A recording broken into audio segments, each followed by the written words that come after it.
welcome back to Nightmares Incarnate, a conspiracy of demons. Long time no see.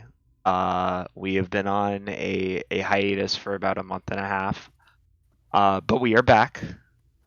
We are here, and we are ready to continue with the campaign.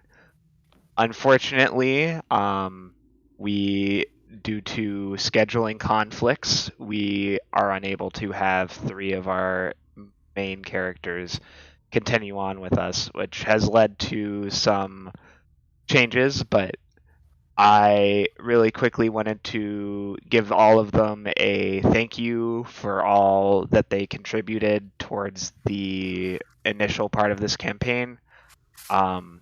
If they come back in the future, they may have some guest spotlights, but yeah, we are still going and we will still be going strong.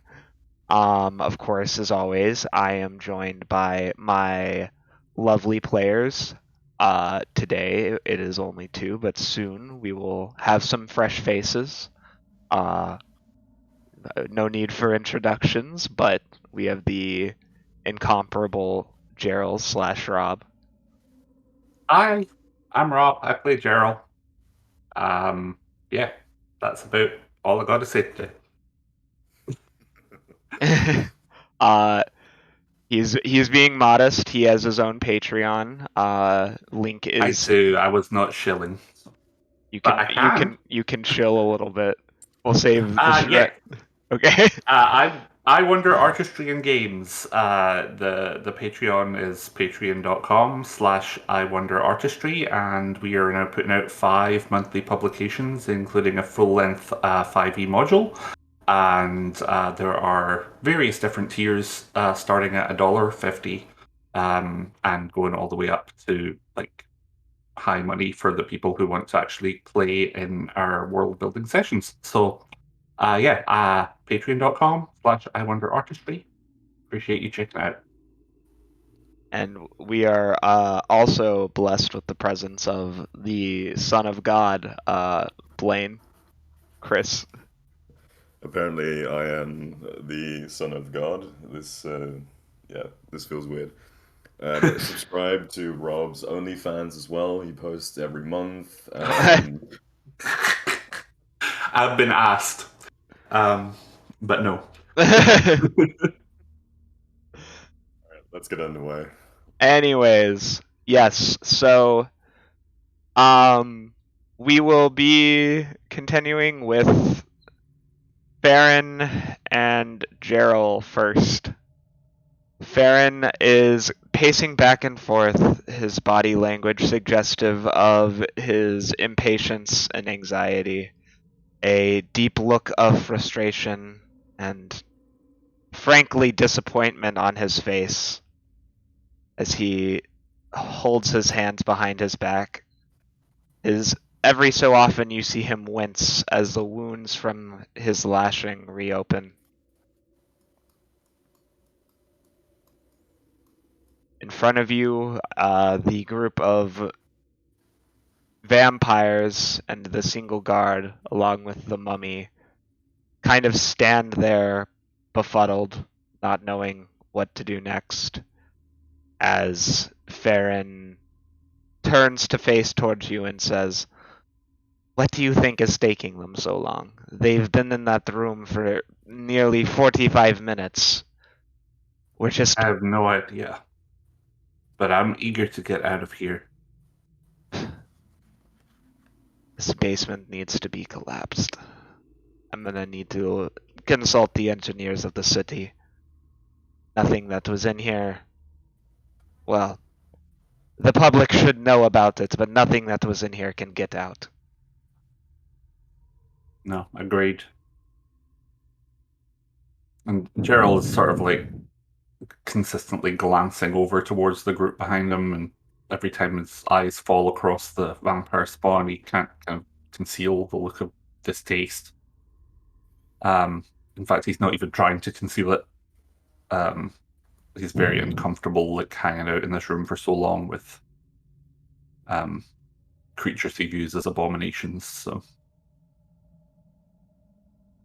Do you think we should try to recover the minister's dead body, or do you think that it's already gone by now?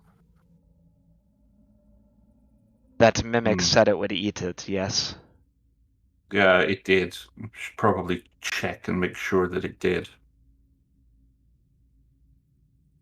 I suppose so.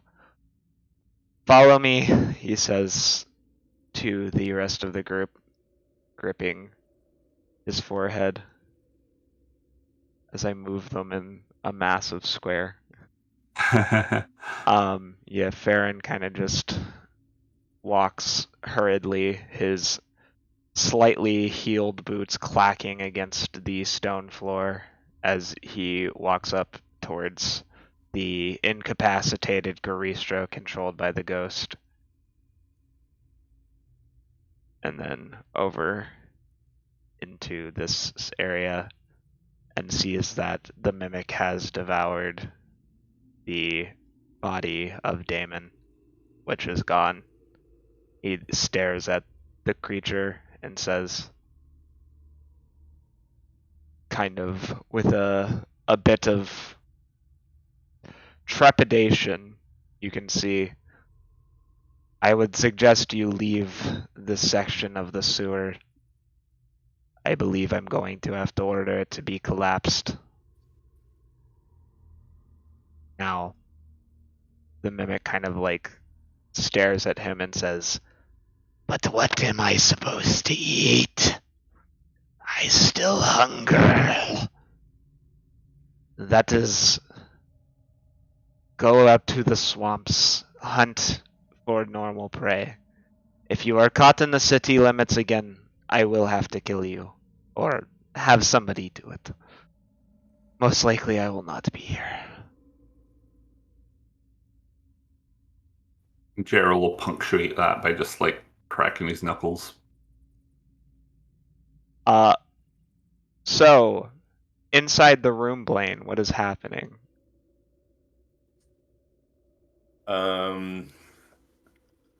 Well, those three are in discussion as I'm kind of just pacing a bit back and forth, looking frustrated. It's probably the right word for it. I'm looking very frustrated.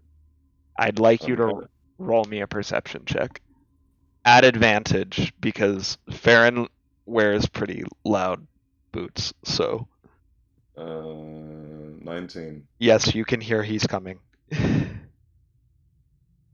I just turn around and shh, with a very stern look on my face. Yep. Without knocking, he opens the door and says, "We don't have time anymore. We need to leave. I need to get back to the palace. Bahira is expecting us, and we will need to issue a full report, documentation, witnesses, etc." Yes, let's go. I walked straight past Ferrin, not even looking at him. Farron kind of doesn't really. He finds it a bit brusque, but doesn't really say much, and kind of looks over at the other three with a slight shrug before he begins walking away.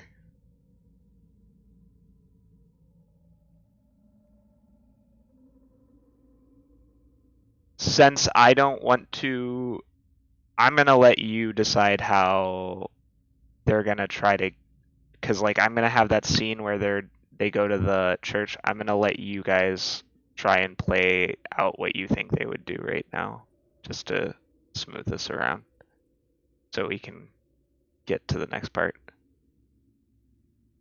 I'm making sense. Yeah, honestly, I think Kayla and I are probably going to look at each other and then just walk along.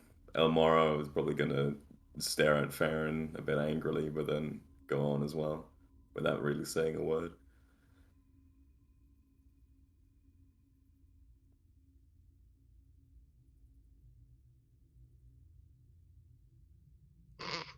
No, Mimic, you don't get to come with us.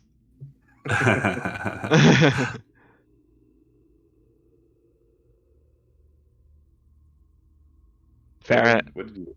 Oh, I was about to say, where did you leave the vampires? I'm gonna go down to them actually. Ferrin looks up at the Garistro and says, "Is there any way for you to incapacitate him so that we can leave, and when the tunnels collapse it will kill him regardless?" "I don't know. I'll do it once you have left.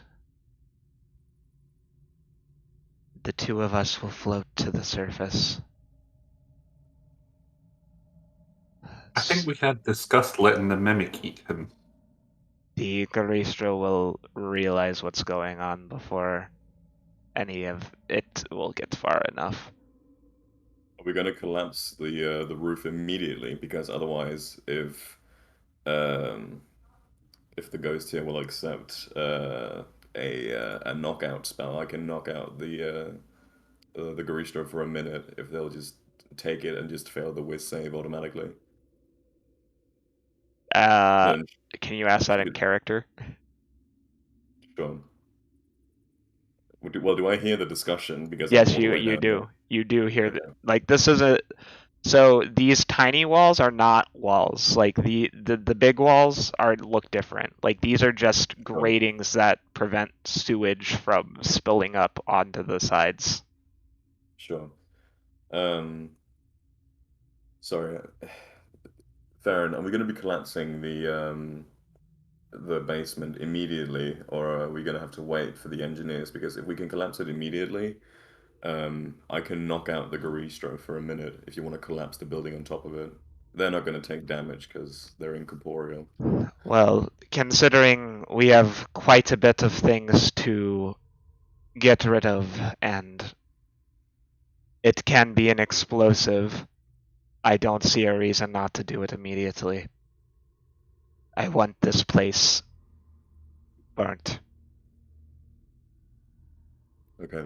I turn around and look at the Garistro, and I actually try to smile at it like it's still the ghost. I'm like, all right, get ready to leave the Garistro as soon as I've cast the spell. All right. I am Uh, ready. Please step up here. Do. She depossesses the Garistro and almost No, immediately. I meant like with the Garistro Oh, stepping back. okay. Yeah. There we There we go. go. But the thing is, she can disconnect from the Garistro because she's not going to be Yeah, I affected know by she will. She is going to disconnect. She's waiting for you to count down when you're going to do it. I can't remember the other sister's name, the other ghost. We're good for now. No, but I'm worried because she's not in possession of something. She's going to be knocked out as well by it, so I want her to move. What is her name? I wrote it down, but it's not here. Stupid. All right. Would you please move? Otherwise you might get hit by the spell as well. She kind of wistfully floats over towards the exit. Thank you. And I'm gonna cast Hypnotic Pattern. He is knocked the fuck out. She exits the body as you hear a loud tumble, and in fact, part of the wall breaks as the Garistro falls backwards. We need to go now. Let's go. Come on. We move now. Of course, of course. Yeah, I grab the vampires and I'm like, let's go. Come on, go. We gotta go now. They move in a square formation up towards the exit. Yeah, and we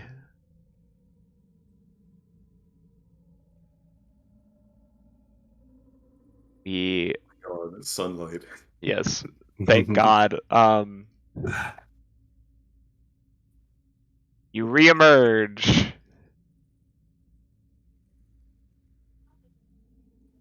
Oh wait. I'll just say Elmara carried Dougal's petrified body up. You don't retcon. He's down there. He's No. fucking dead. He's fucking No. dead. I'm I sorry. got hit by a big rock. He's dead. Yep. Oh He's well. dead. He's dead, and Ferrin killed him. Ferrin committed murder. I don't think Farron's aware of what just happened. Ferrin killed Dougal, straight up. He murdered him. He didn't bring him. Wait. No retcons, but still. He would do a head count. 1, 2, 3, 4, 5, 6, 7, 8, 9, 10. Where's the pirate? We left him.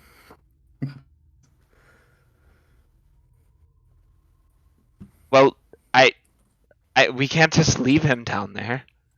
He's a petty criminal. He tried to steal work from the Ministry of Science. Just let him go.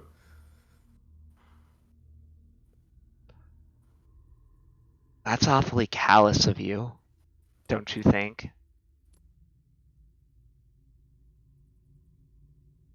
Just because he's a criminal doesn't mean he can't, I don't know, do better. I know, but I'm not very much in the rescuing mood at the moment, and I don't think he's going to change. He told us about his nature. He's a kleptomaniac or something. He steals constantly.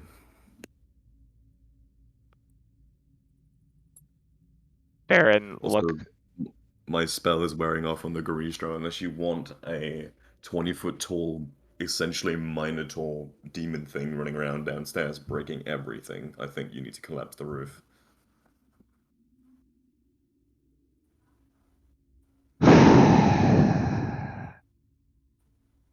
at least I have priests. We'll see if we can get something done about this. You kind of quickly help me dump these bodies so that they cannot be used for research. He looks to you, Gerald. Oh yeah, he will. Oh yeah, probably a bad idea that the giant Goliath helps out little me. Yeah, Farron starts pushing them down, dropping them into the thing. He kind of has a clinical look in his eyes as he tries to take action as quickly as possible. He'll then rush back and say, evacuate the building just in case.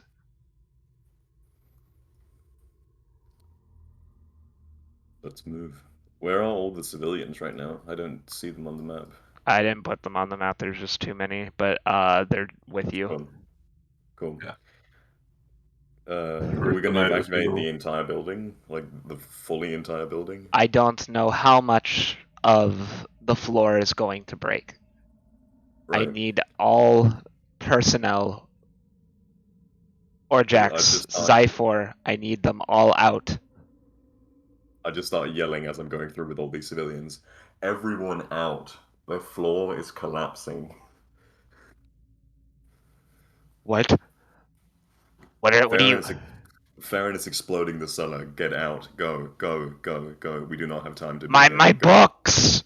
You hear the owlbear shout as she kind of rushes. I turn around and look at the two Duragar behind me. You two, you lazy fucks. Move. Now. What do you Gerald's out there like herding people out as well. Kind of deferring to Blaine on the talking side of things, but just like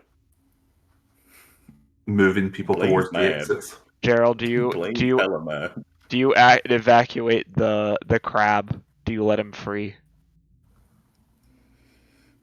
Oh, the crab. Probably not actually. Sad. Rip crab. Yeah. Potentially. I will grab the book that what was the name of the orc here? Which one? There was an orc here that had like a book on what was it? Wasn't it Kalian flora? Or... Yeah, Zyhor. Yeah, I'll take the book off the table as we move on. Was 4 out. Whoops. do appreciate they improved the selection tool, but now it's a little crazy. It likes to select everything. Ferrin opens the chest, and although none of you witness it, he takes out the entire contents, the vials of Tianese fire, and he stares at it, grimacing and gulping, before he sighs and he carries over, lugging the chest, his own strength, bolstered by the fact that he is able to. Did you see his roll? I just want to make sure. 19. Yep. Yeah, we do see them. Bolstered by his determination as he lugs it over and opens it up. He dumps the contents into the cellar, quickly averting his eyes, and then launches a fireball. I need everyone outside to roll me a Constitution saving throw. As you hear a thunderous boom. Oof.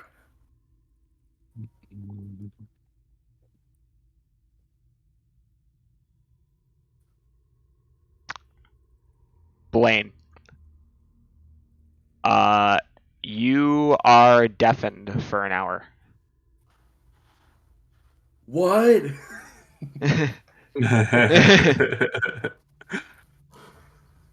The ground shakes from behind the building as you see parts of the beautiful sandstone and gold inlaid edifice shake and crack.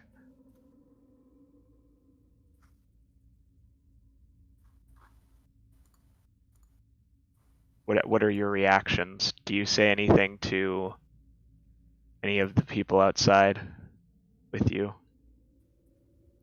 Well, how are they faring? Are they like tumbling over, or what's happening to them? Some of them fall over. The people on the north side who evacuated out of a different door, some of them fall into the pond.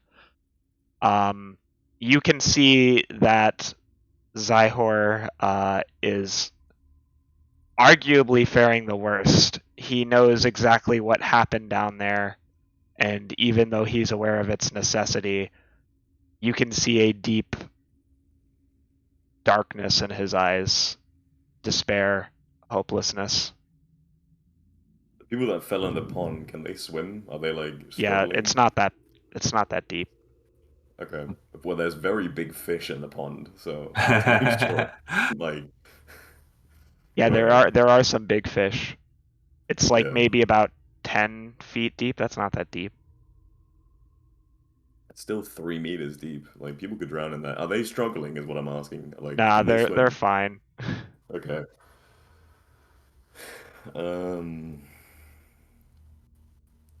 That is Sihor, right? Yes, Dude here? that's Yeah. Orjax.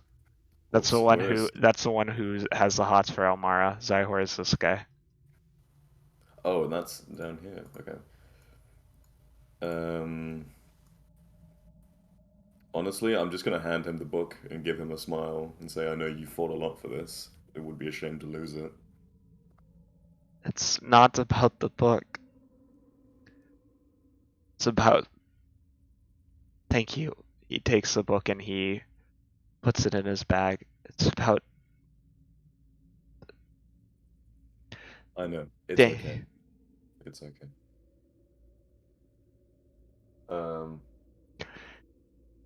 I look at Ferrin with like a bit more of a stern look. You need to get these people counseling. You don't even know if Ferrin's alive. Ferrin hasn't come out yet. Oh, he hasn't come out yet. Yeah, no. Ooh. Yeah, Right. once things have started to settle down a bit, Gerald's going to cautiously, if Ferrin doesn't come out fairly sharpish, is going to cautiously head back in carefully to look for him. The majority of this room appears to be intact. The plants seem fine.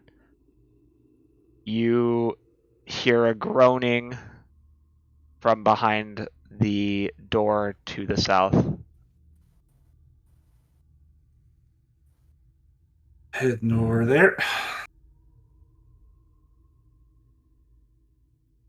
I'm standing here in case it's like the Garistro coming up. I have like my charged up It, in my hand.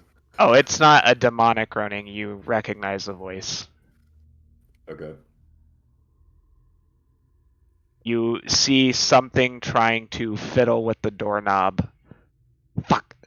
Fuck. All right, well, throw the door open as best I can.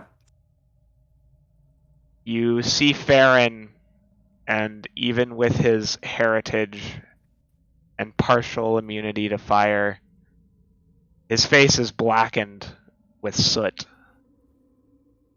You look at him, and he kind of looks at you, quickly trying to change his expression from that of a contorted with pain to a smile, trying to seem like his normal self. He has blood spattered with ash over the left side of his shirt, and you notice him quickly hide his hand behind his back. You walk. Can you repeat that?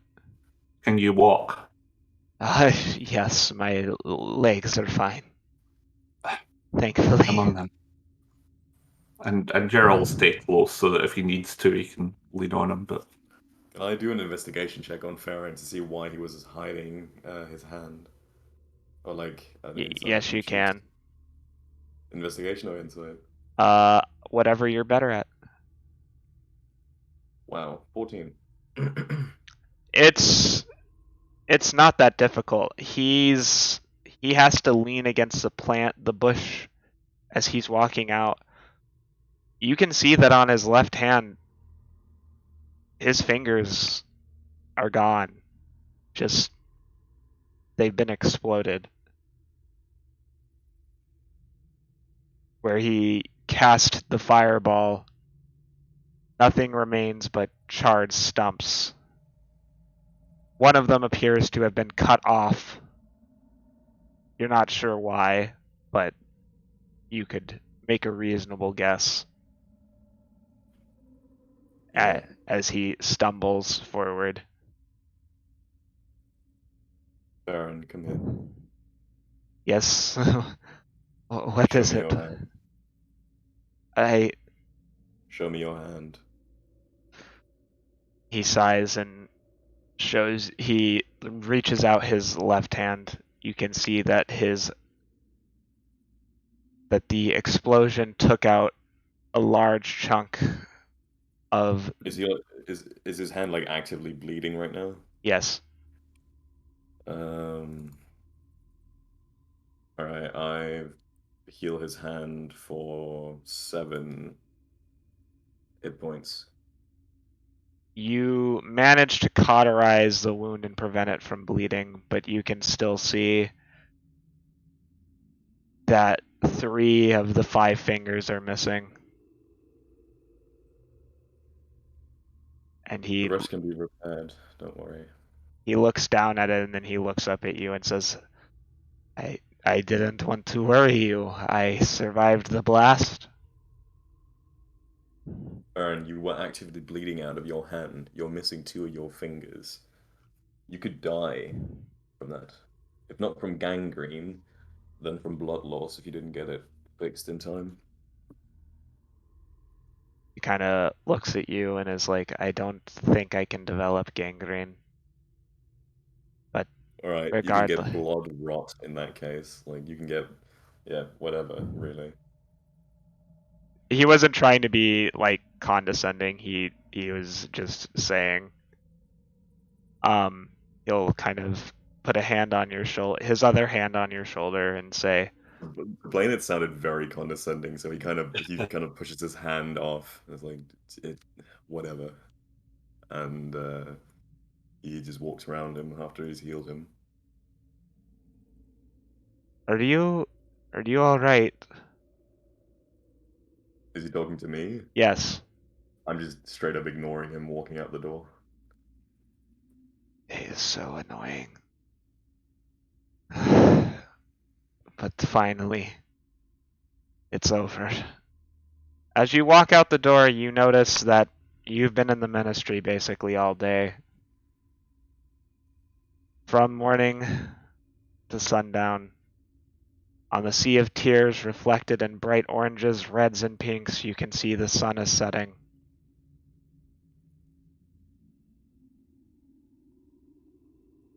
The day is nearly over.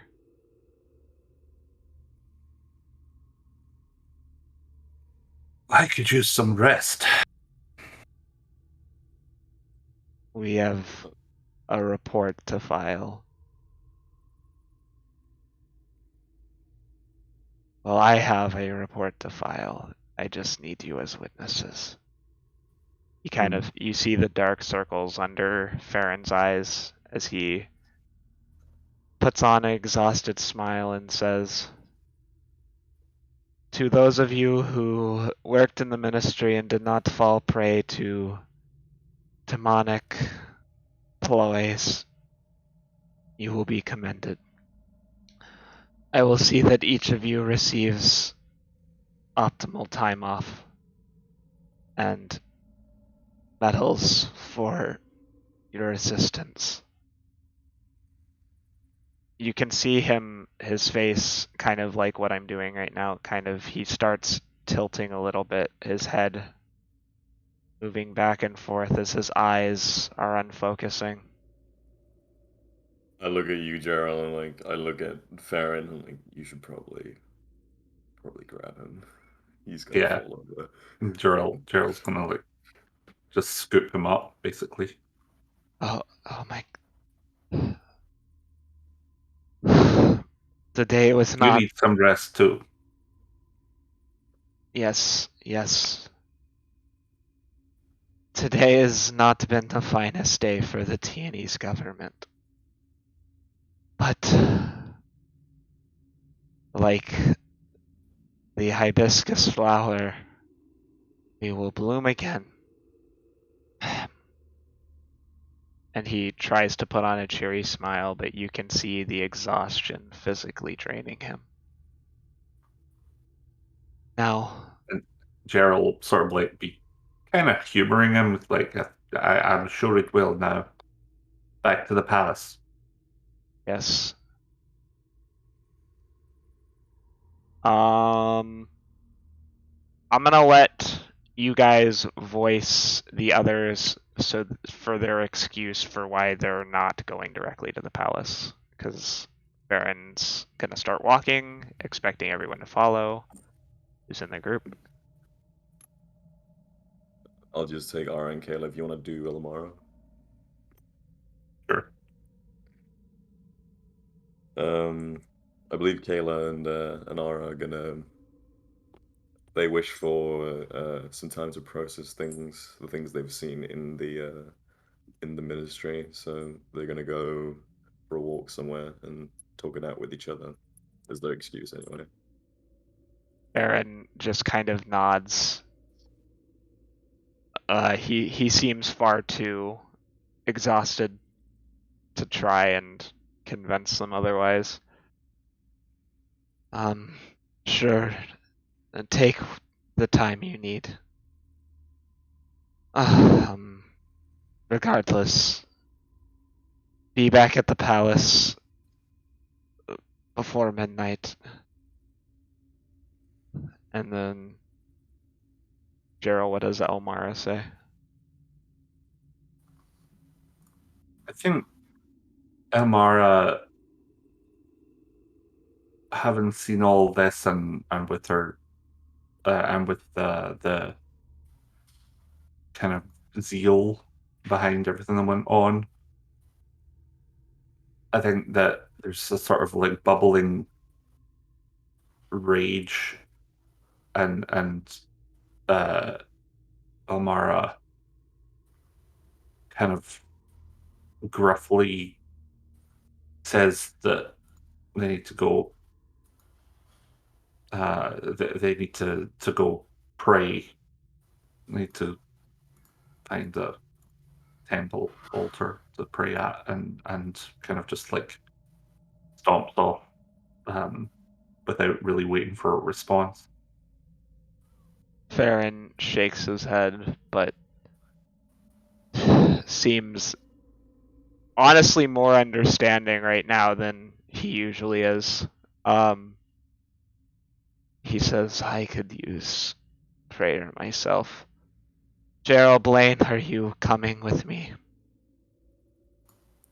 I'm right here, right behind you.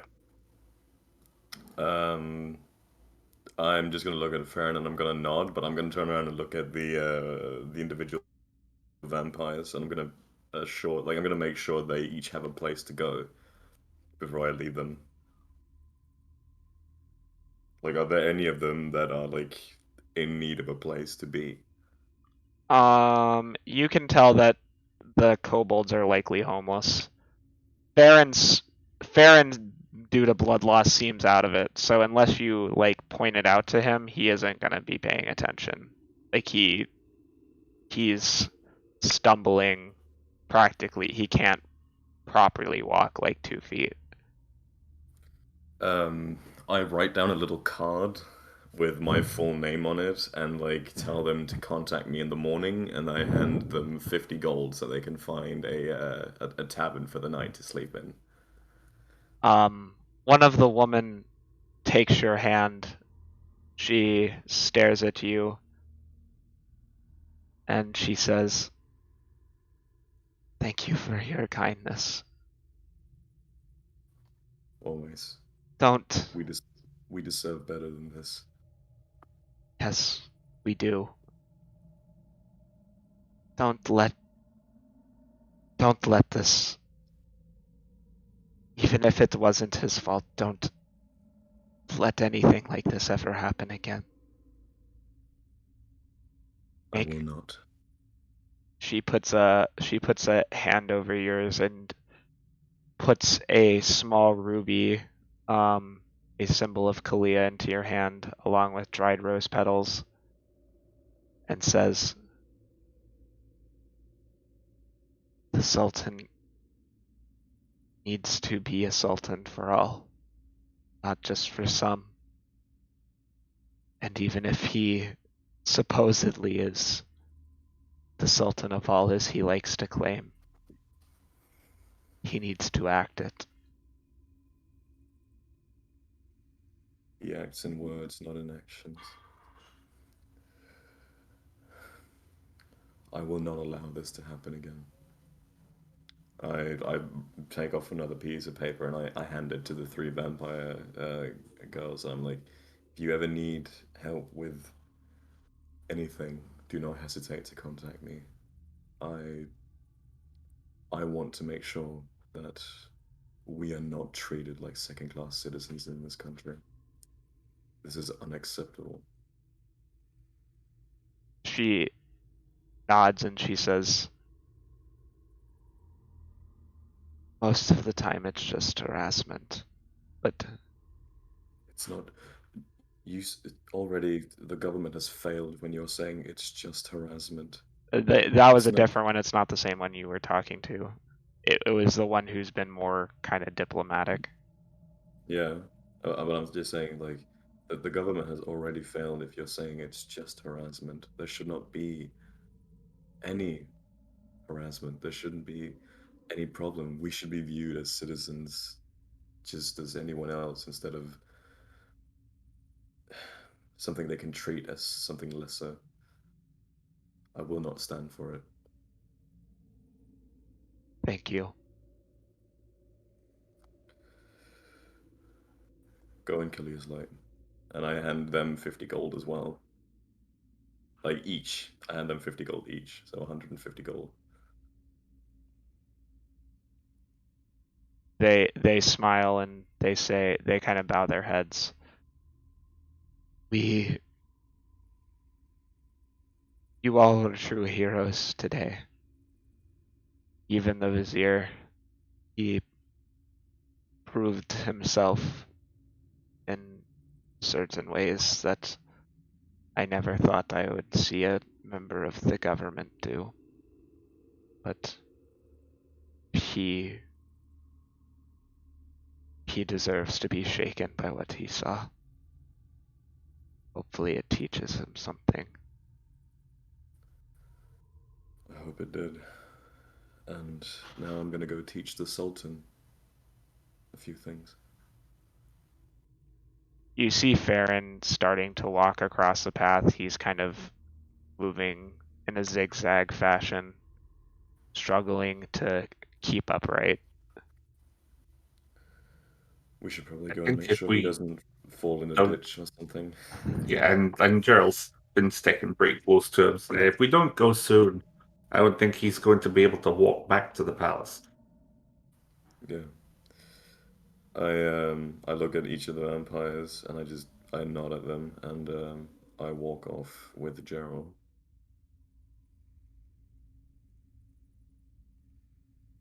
Cherry kind of will walk up to you and say,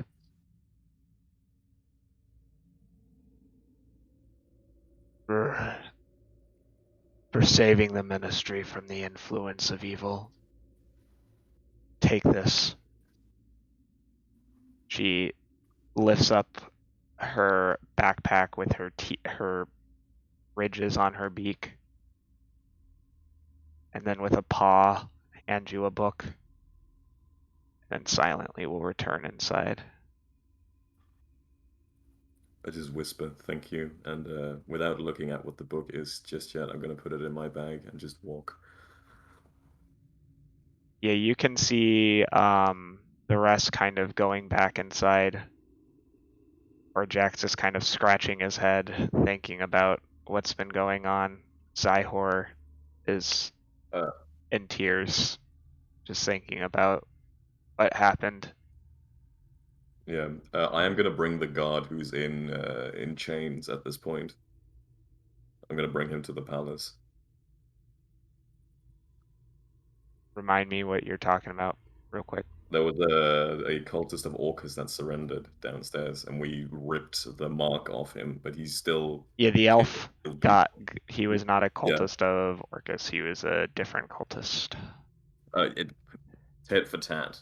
He's a bad man. Big deal in this situation. Orcus is on against everyone. Yeah, okay, but still, I bring him with us to the palace. As you poignantly look on, you see Elmara, Kayla, and Ara head towards the south and towards the east. Knowing where they're going, Baron, you, and Gerald head north towards the palace. By the time you have arrived, I'm going to need to change the tokens on this screen most likely. Zoom out. Yeah, Mina's here. Okay, great. Bubblor is here. Baron, Ty, your old picture. I'm going to delete you. Put in your new picture. Salem disappeared. Mara not here. Bill's here. Kayla's not here. Alright. So, and then I need that elf.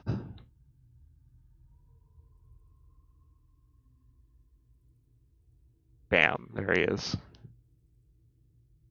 Let's see, and then we're going to have here.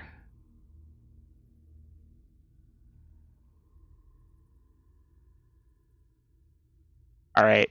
As you enter into the palace and you come into the courtyard, you find yourselves at an oddly, distressingly familiar scene around a Ask, yes. apparently I nor the elf exists. I can't see myself or the elf.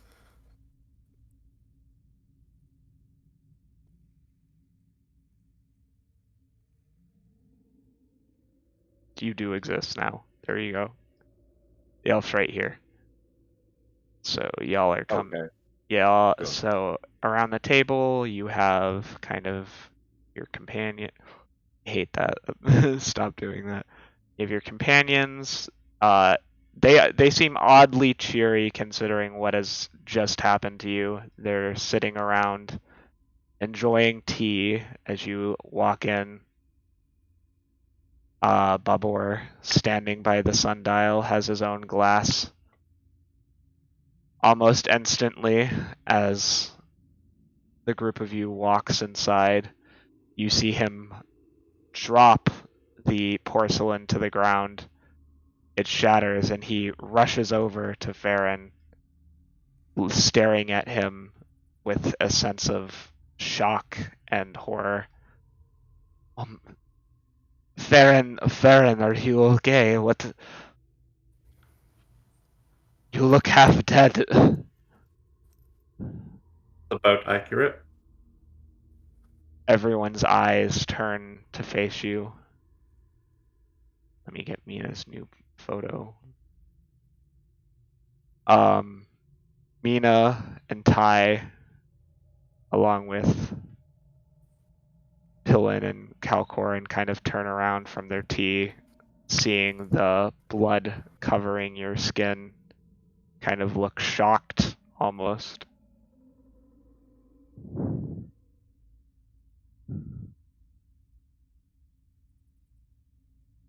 Do you say anything, Blaine? Bahir similarly is perplexed by what's happening. I just grab the prisoner from behind me and I pull him in front of me and I force him down on his knees. And I pull out my knife and I hold it against his throat. And I say, I believe this man here has a few things he would like to talk about. I About what happened in the ministry. I recanted. You can't do this. I went back to the gods. That's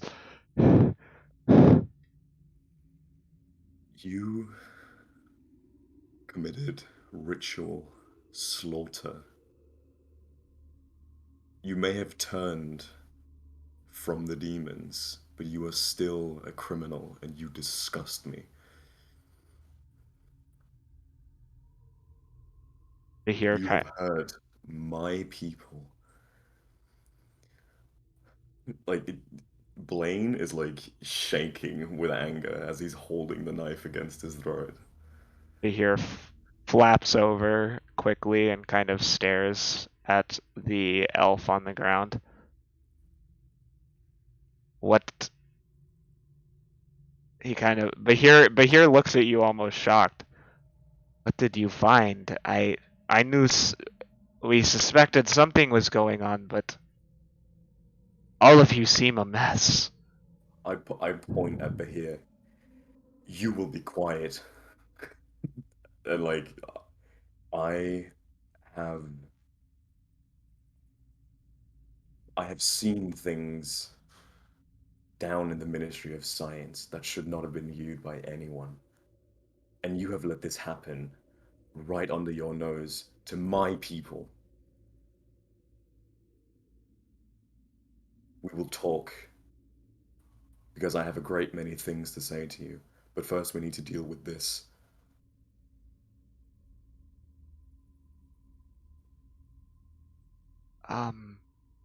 Sentence him or I will.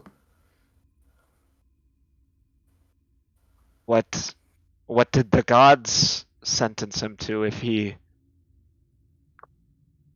kind of blinks? His hands were broken, but he tortured and killed vampires as well as committed ritual sacrifice on your own population. He he hurt my people. Wait, who's talking right now? Bahir. Right. He hurt your people, and that includes the vampires. Something you should do very well to remember going forward. The fact that you have let this happen under your nose. Do you know how many we rescued? What, like, we rescued 6, 7 vampires down from that torture room who had been gone just in the last month. More people, especially vampires, have been disappearing. I saw specifically crafted kits to kill my people, and I pull one of the kits I grab from the bag and I throw it in front of the elf, and it pops open with all the tools of torture. You see Bahir develop almost a primal look in his eyes as he slowly lifts up a sphere of water in his hands and he says, "You did what to my citizens?"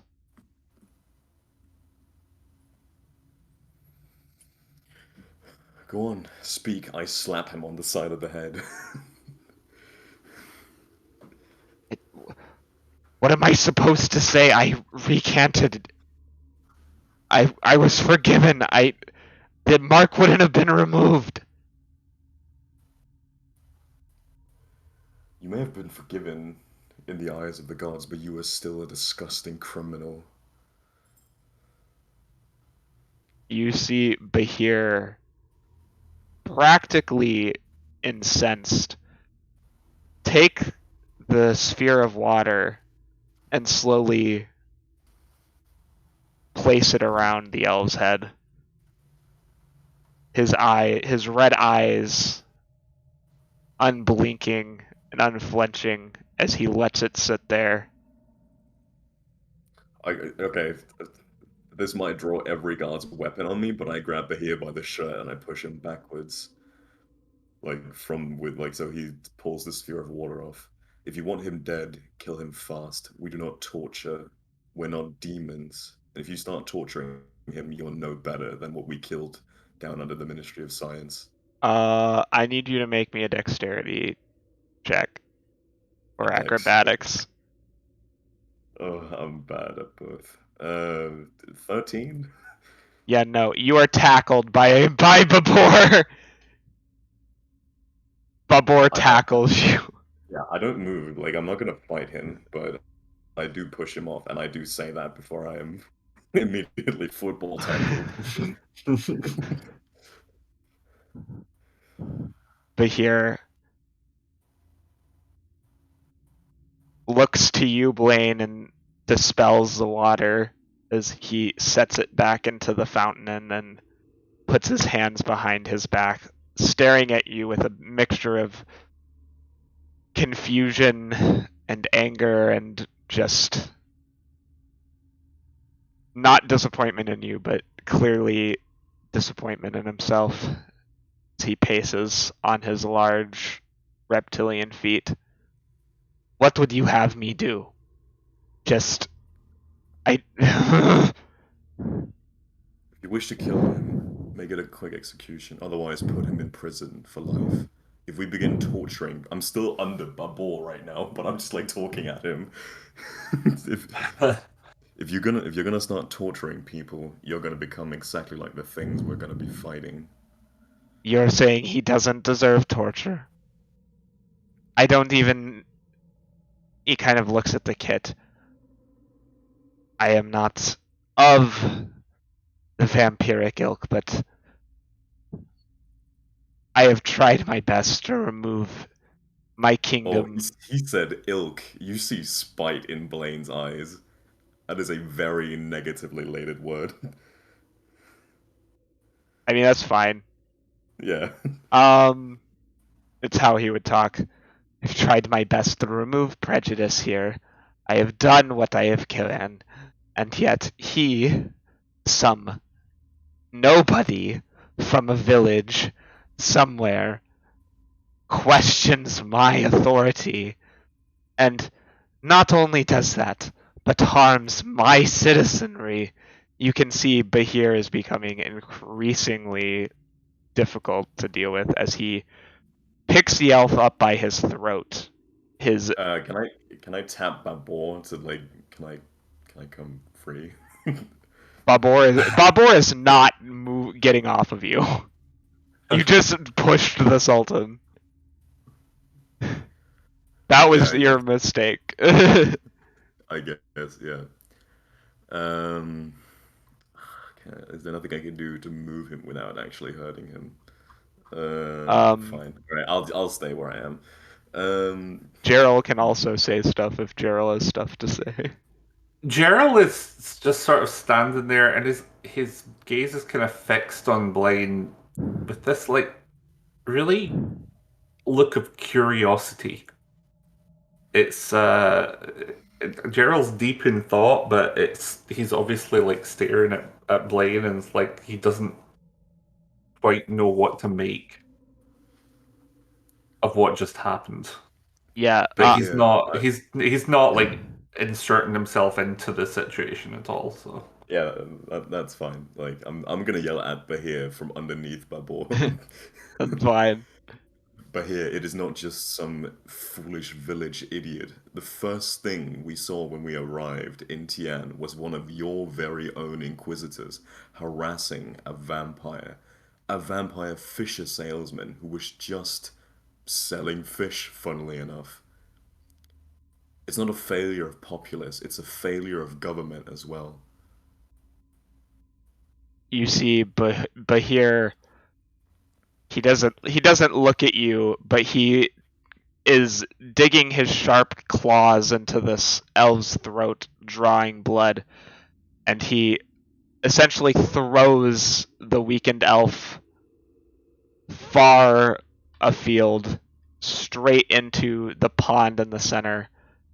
You can see him breathing, practically huffing with rage.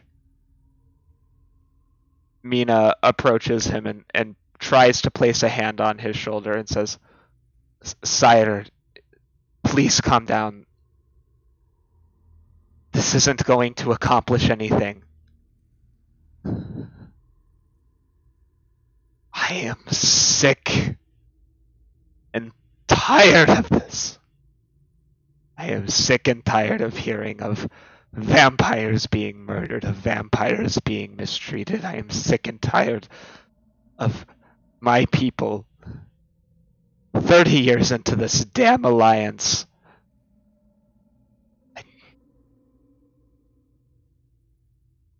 Ugh! You can see the water in the fountain beginning to swirl and turn into a whirlpool almost as you see Bahir's elemental origins becoming more at the forefront.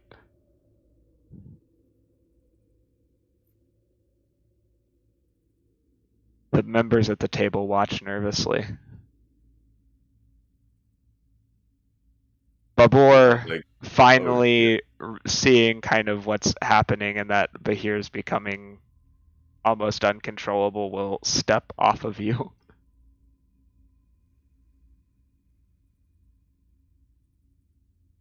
I stand up. I don't go closer to Bahir, but like my anger has kind of like gone from yelling to I just look at Bahir and I say, "Pull yourself together, man. You're not even of my species. I have been under this. Well, my people have been under this for 30 years. You're not even the target of it, and yet you're throwing things around like a child and disturbing your own pool for some reason. Calm yourself. Act like a ruler and sentence him properly. We are not the demons that let emotions control ourselves." That's not what makes a demon, he kind of says, and he dusts off his white suit, trying to regain some semblance of composure.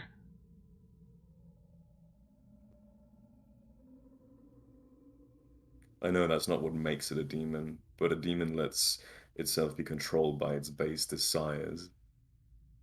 Your base desire right now is to kill that man, which I understand clearly, trust me. But that is not the way we do things in civilized society.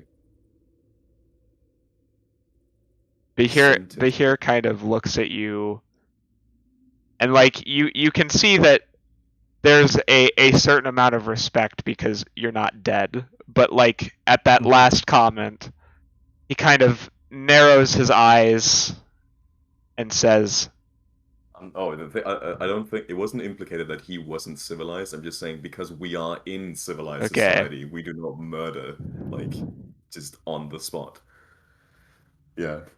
Okay, never mind then. Bahir says, Bahir, Abir? sorry. Oh, you got a beer. 1 second. Also, I need to change the ambience to a new ambience because we're no longer underground. Also, thank you, Sword Coast Soundscapes, for ambience. Quick plug. Yes. Always gotta put in those plugs. Hell yeah.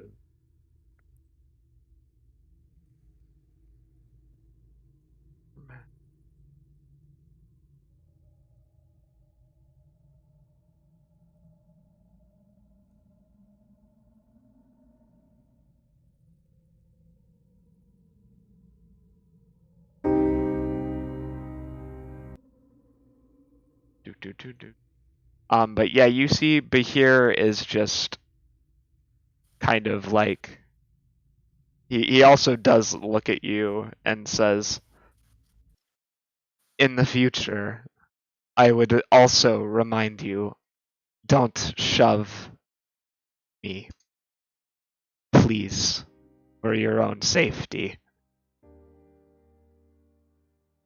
Bahir will fly over and kind of grab the guy who crashed into the pond and not throw him this time. But you can see he's pretty rough in how he handles him. Bahir takes a step back and says, take him to the gallows.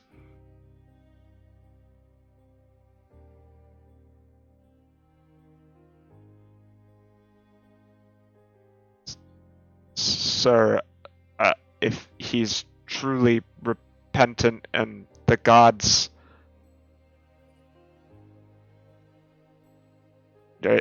Gerald, do you say anything? Or Blaine, do you say anything?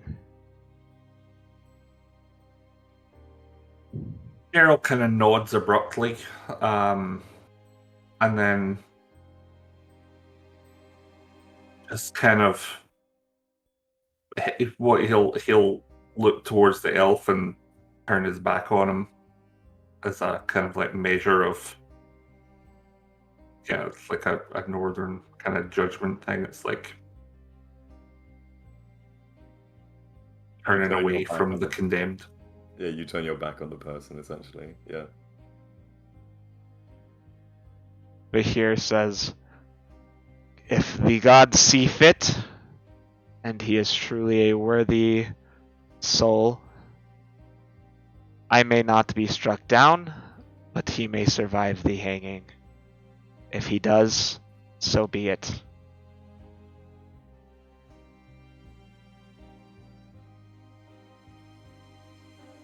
If he does, you can see him stare at the elf. You will work every day in this kingdom. You will work every day till your age is wizened upon your face to make sure that the communities of vampires are better, to improve their lives and improve their lot. Now get him out of my sight. Sir, yes, sir. Babor escorts the elf to some other guards, who is kicking and screaming and says, the gods forgave me!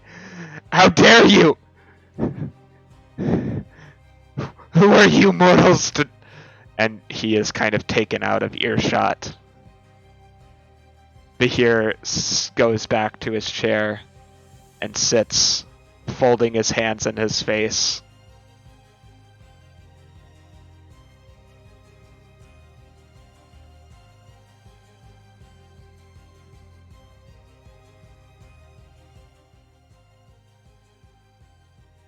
And as the prisoner's cries kind of like fade as he's taken away, Daryl will turn back around, and again his gaze falls on Blaine with this like look of curiosity.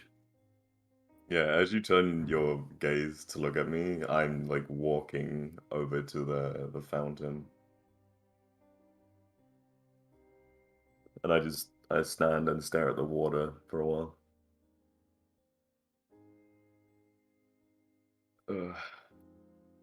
And I come back. Right. Ferrin, you had some things you needed to say to the Sultan, and you brought us along here. Please speak, because I desire to retreat to my room for the night. You're going to need to talk to him as well. It shouldn't take long. Sir, he kind of folds his hand and winces as he kind of tries to get on one knee and bow. Bahir motions him up quickly and says, Vizier, if you are injured, there is no need for formalities. And Baron nods, standing back up. The situation in the ministry was worse than I could have imagined. He kind of looks to the side. I have long been friend of the Strigoi in this country, and I know of their hardships, but I never thought something like that could have happened under our watch. The Daemon became a monster. He was corrupted beyond all belief. He hurts not only his lovers, but he used our weapon to hurt the vampires, experiment on them.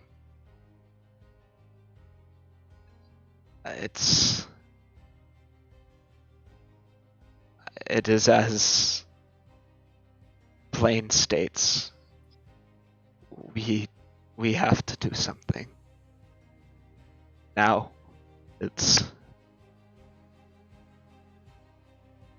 what I saw in there was harrowing. I don't know where to begin. I don't know where to end. The basement has been collapsed. Repairs will need to be made to the building, but an investigation needs to be underway. No one in the ministry can not undergo significant surveillance, background checks, etc. We need to make sure there's no other rot within the machine. And, sir, as Ferrin speaks, in the distance, above in the sky, each of you stare upwards and you catch a glimpse of a bright green light emerging from what appears to be the Temple of the Heavens. Everyone kind of looks over towards it, dazed and confused, followed by a streak of purple across the sky, which disappears into the distance like a meteorite.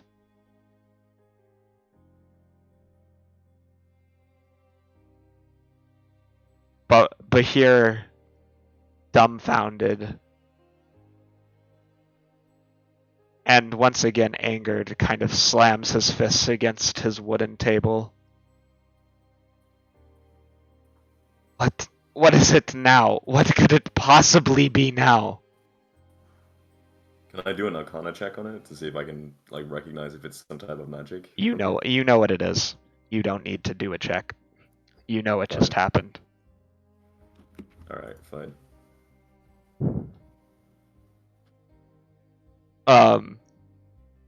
Yeah, does anyone say anything, do anything, as everyone's kind of staring at what just happened? Or do you have any comments to make on what Ferrin said? I'm in agreement with what Ferrin said, but I would have probably said it in a way more rude way, so I'm kind of just being quiet. Right. Gerald's standing ready to speak if asked, but really what he reacted to more was the green streak and what could it possibly be now. He just lets out this weary, long sigh because he was so looking forward to getting some rest tonight and hoping beyond hope that this doesn't mean that he has to head back out on something else. You see a large figure become projected out of the stone as what appears to be the silhouette of a priest appears. A look of disappointment and anger on his face. Sorry, gotta find the right picture. The male tiefling is massive when projected out of the stone, nearly taking up the whole of the garden.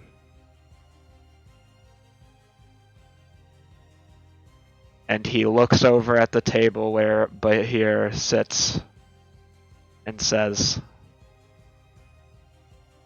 in a booming voice, "You approved this.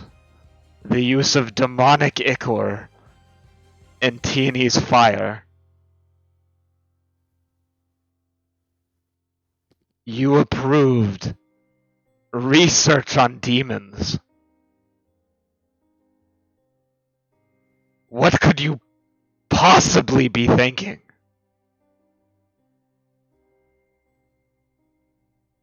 And I think that's a good point for our first break. So we're gonna leave our characters with Blaine having the dramatic knowledge of knowing exactly what's going on, and Gerald having no idea. As usual.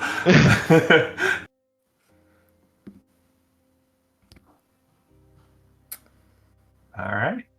Stay tuned. We'll return shortly.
because I was just like, yeah.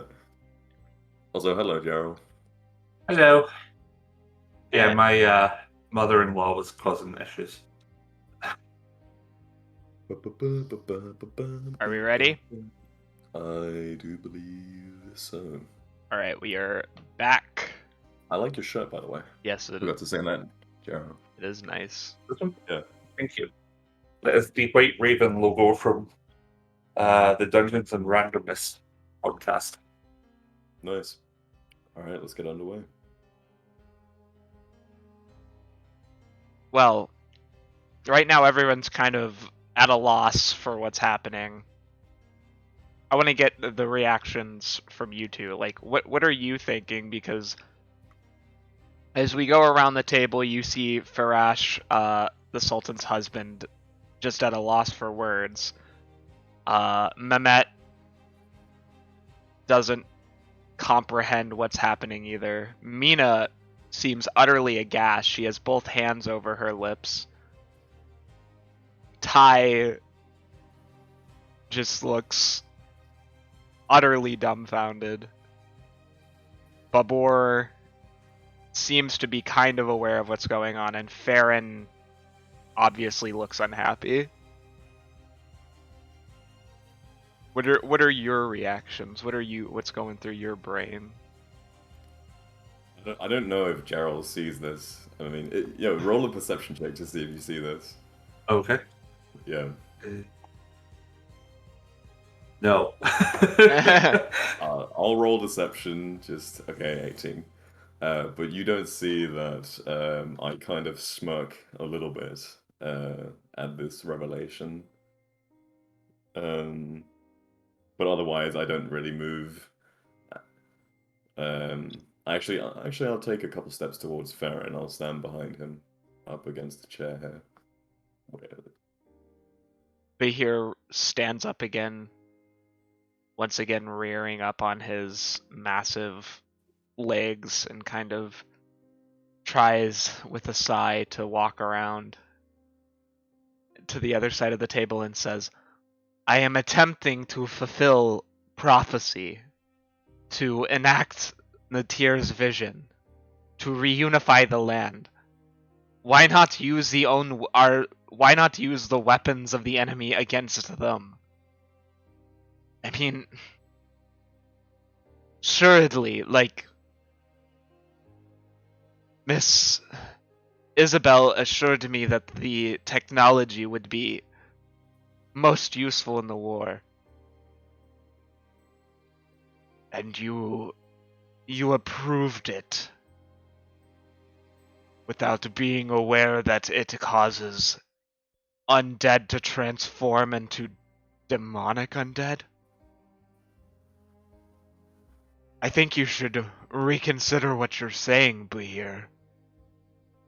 Because this is sounding awfully heretical to me.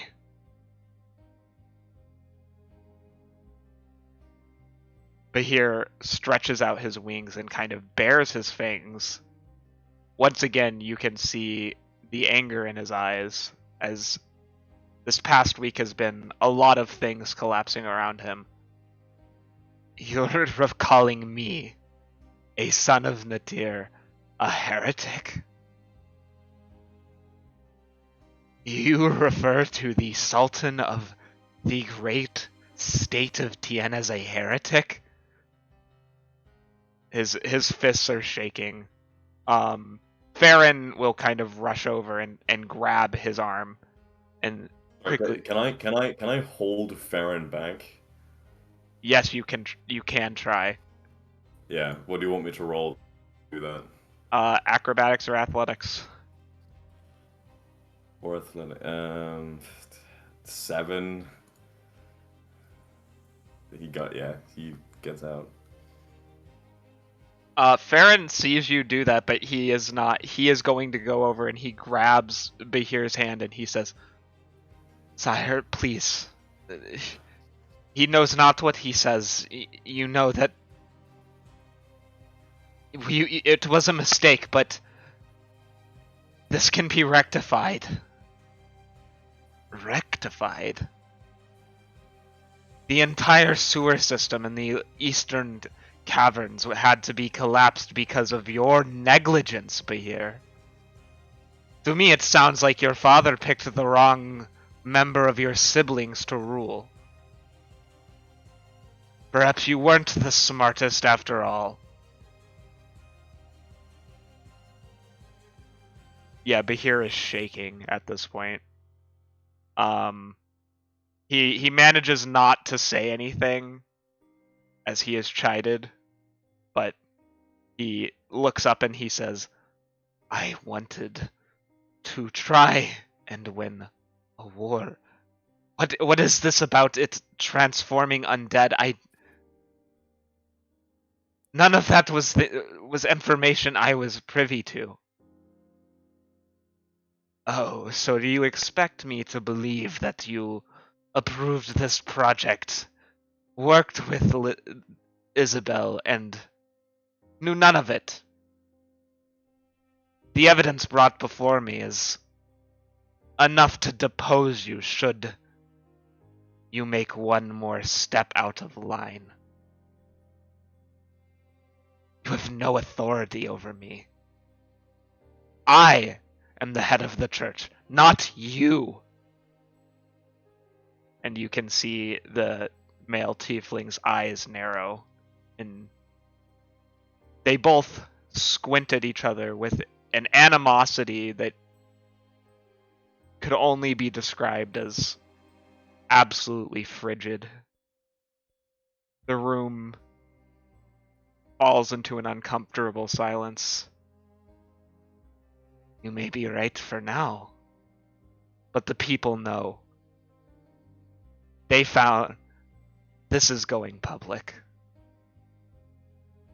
This is not a state secret anymore. If it is transforming people into demons, of course we should stop the use of it, but this machination will not go forgotten. Ferrin's beard and hair kind of seem to diminish a bit as he is lost for words. Mina herself takes a couple steps back from Bahir, her own eyes showing a disappointment.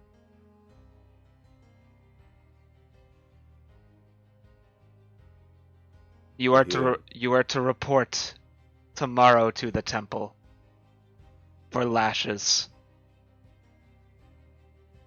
That's the least you can give back to the people. And you see the hologram disappear. And go ahead, Blaine.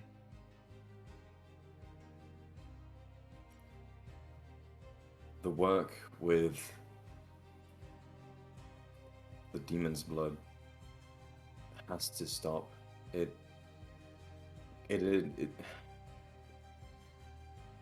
corrupts not only by touch but also just by presence.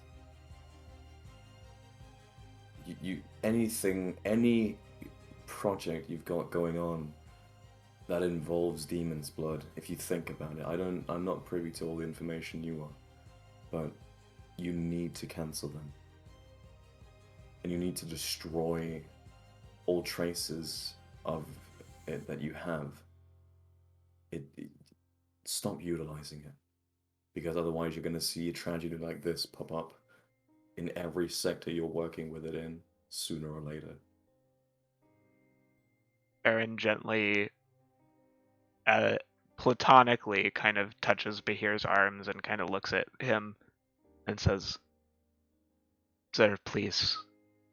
I told you from the beginning this was a mistake. We can rectify it now. Bahir looks around and says, kind of wisely noticing the absence of certain people, and kind of looks to you, Blaine, and he says, they will be discontinued. That's good. But who brought... Do you have a way of cleansing it? It will be just sent to the pits. Lava should be enough. Right. Well, you can start with this. And I very gently pull out the Staff of Tierney's Fire that is mixed with demon blood I took from the area. And I hand it to him. What is... He kind of stares at it, clearly not recognizing what it is at first glance. Where did you find this? Down in the basement of the Ministry of Science. This is Tierney's Fire mixed with demon blood. I intended on talking with you alone about this, the fact that this had been used on my people and it needed to be stopped. But someone else apparently already went public with it, so I feel confident in pulling it out here now.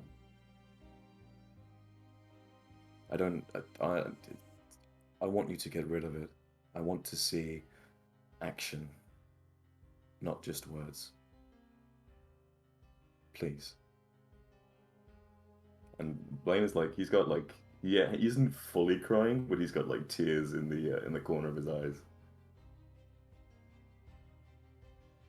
Get out of the way, he says. Drop the wand. Do you move? But did he say move out of the way and drop the wand? Yes.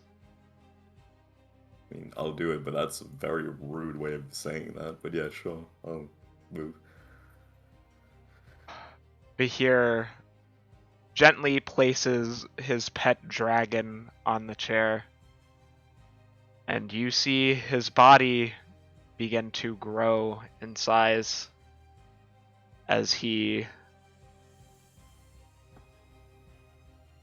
wings become larger and his body more draconic,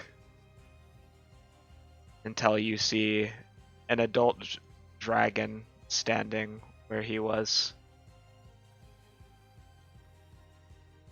He then looks over at you and says, "Toss it into the air." Alley-oop. I throw it as high as I can. Give me an athletics check. Fuck. 11. I mean, I'm just throwing it straight up, so. Gerald, would you like to give him the help back? Yeah. I am not very athletic. I've got a 0 to athletics. What am I doing? What do you need from me? That's even worse. Actually, I'll just toss it to you. Can I toss it to him Yes. instead? Yeah. Oh, so that I can toss it up in there? Yeah. Yeah. Yeah. Okay. Yeah.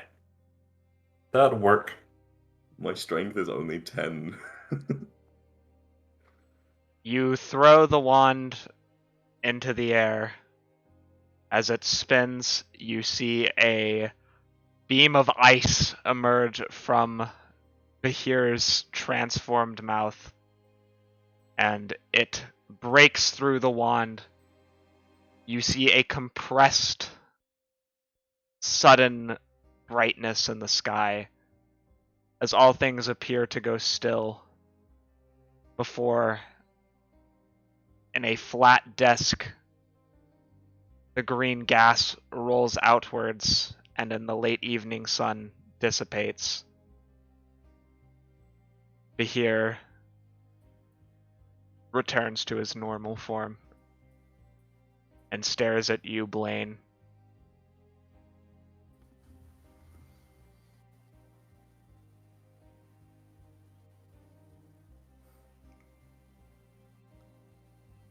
I just look back at him, expecting him to speak.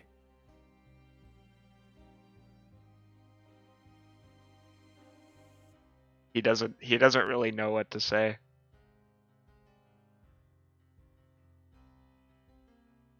Right. I have other things I wish to discuss with you in the morning, but that can wait for now. Unless anything else is needed of me, Ferrin, I will be retreating to my chambers. Behir looks at you and says, I need you now. Come here. I walk over. Yes. He produces a piece of parchment. What do you want me to put into this new law? I want to help. He almost seems sad as he kind of looks over to you, and you see he seems a bit broken in this moment. I don't want, regardless of whether they're your or my people, that's not how it works here. I am king. If you live in my land and you are my subject, you are my people.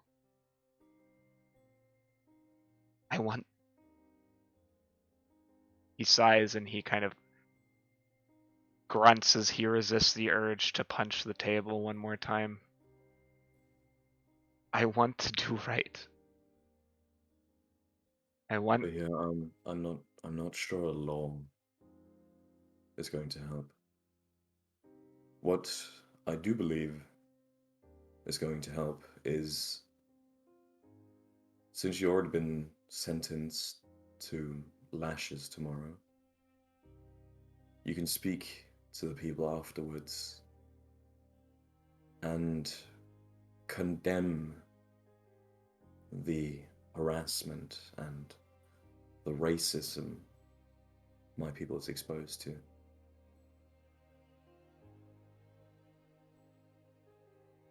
One cannot make free thought illegal. We are not tyrants. One needs to enact change through hearts and minds. That one you get a blink out of him from, because his culture, yeah, he actually can, but he kind of just listens to you. Yeah. I'm speaking as a Kalian citizen here.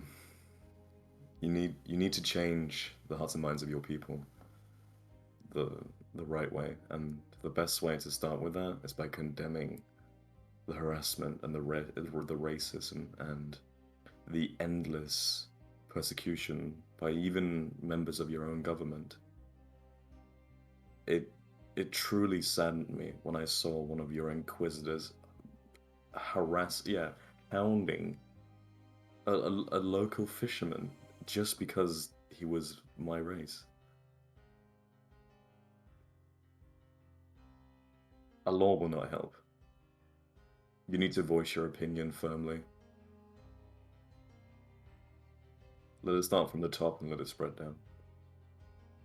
Behir grips onto his turban, removing it, and runs a hand through his watery hair. Feel like a failure. For years, the kingdom was prospering, and now I sit a broken man to be publicly humiliated.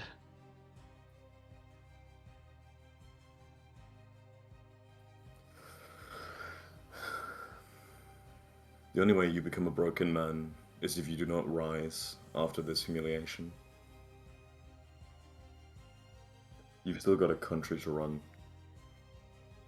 and people to protect. And as angry as I am over the treatment that my people has been exposed to, I will help you change your people's hearts and minds. Thank you. In any capacity I can.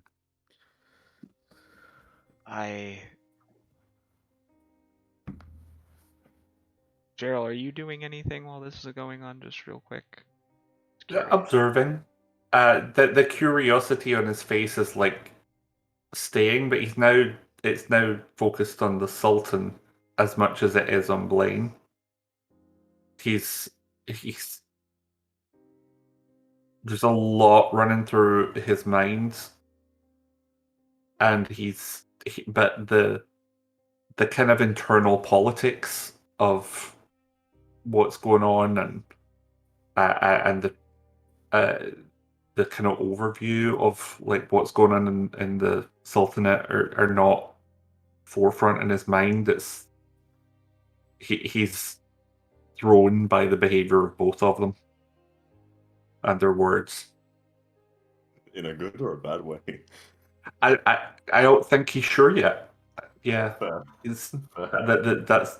I mean, anyone looking at Gerald right now is going to see just puzzlement. You hear steps up from the table, and he looks at the group gathered, trying to put back on a bit of decorum, and he says, "Apologize for leaving early, but I am no longer in the mood for late tea. Before I go, though, where are the others?" he says, turning around. We're not sure. They talked.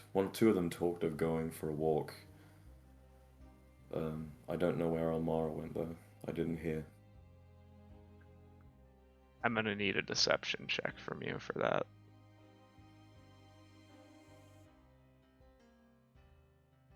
Oh wait, do I not get? Wait, let me check something. Is it only on charisma checks, or do I also get It's only it on on? charisma. Fuck. No, I will. Yeah, it's only on charisma. Yeah. Luckily for you, he is in a bad mood, so he is not paying close enough attention. Roll at an 11 with a +7. Jesus. Okay. He'll come in, if allowed, he gently taps your shoulder and, trying to be apologetic, and says, "I will be retiring to my room. We will speak tomorrow." Indeed.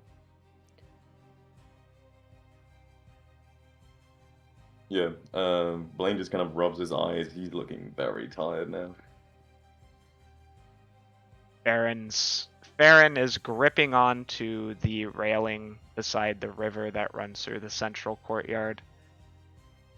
Even with his partially broken hand, you can see he's reopened his wound from how tightly he's gripping the railing. Nina approaches you, Blaine, and gives you a large hug. I embrace her back, but there's just like exhaustion. Like he's so mentally tired, he can't focus on anything.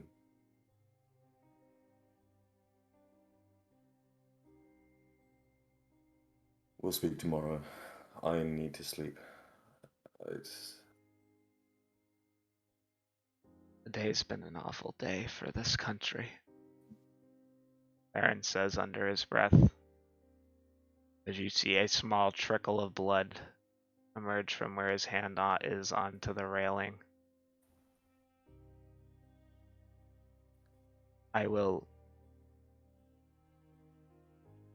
Today will be a remembrance day.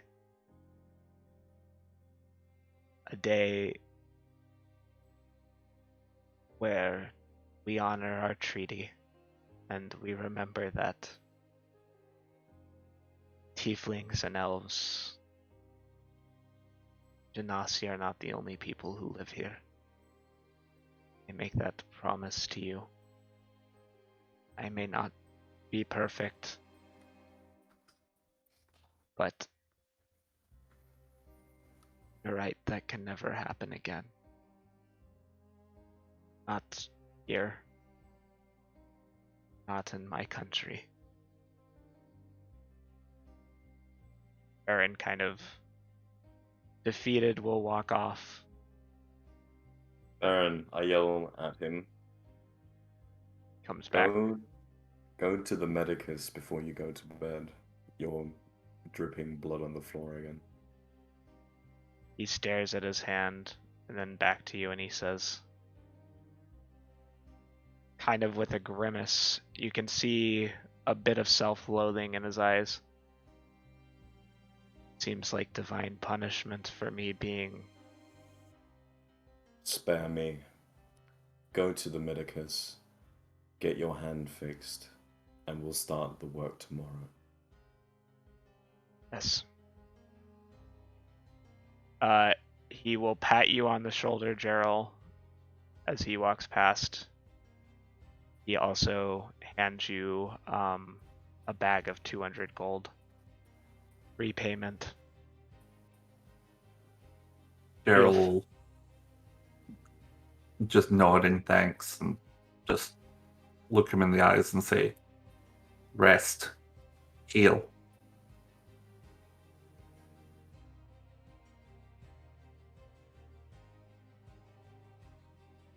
You see the Sultan's spouses kind of chase off after him. Mehmet stays behind, kind of watching. Pillin and Kalkorin are just in utter shock. They don't know how to react to what's going on at all.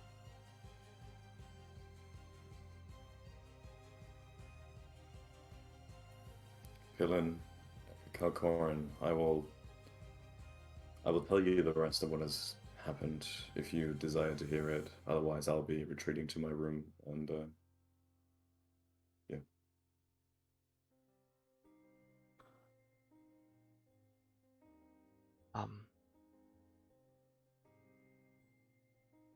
Good night, brother. Wait, who's calling me brother? Kalia. I did it in the wrong accent, I'm sorry. That was my fault. I thought it was like Kalkorin calling me brother. I was like, damn, okay. Suddenly we're brothers now. I rub my temples and I'm just like, good night, man. Also, Kalia, very unsubtly, in mental sign language, tries to get you to send Babur after Ferrin. But that's up to you. Yeah. I walk up to Babur and I say, maybe you should probably go check on Ferrin. I think he needs a hand right now. He seems down the drain, and I don't think we'd be the proper person to be there for him right now. Of course. Also, sorry for shoving the Sultan. He kind of like looks at you and gives you a bit of a cheeky smile and says, sometimes I want to shove him. Love the man, but no. Sometimes you need a good shove. But it's my job to make sure that doesn't happen. No hard feelings? No hard feelings. And it seems like you need a shove now, so I push him in the direction of Ferrin. Go. Chuckles and walks off. It's a strained chuckle. So you and Gerald are left with Mina. Ty is coming over because he's been hanging out with Mina. And as Blaine comes up next to Gerald, Gerald's going to look him straight in the eyes, and he's not going to say anything, but it's going to be one of those really searching looks where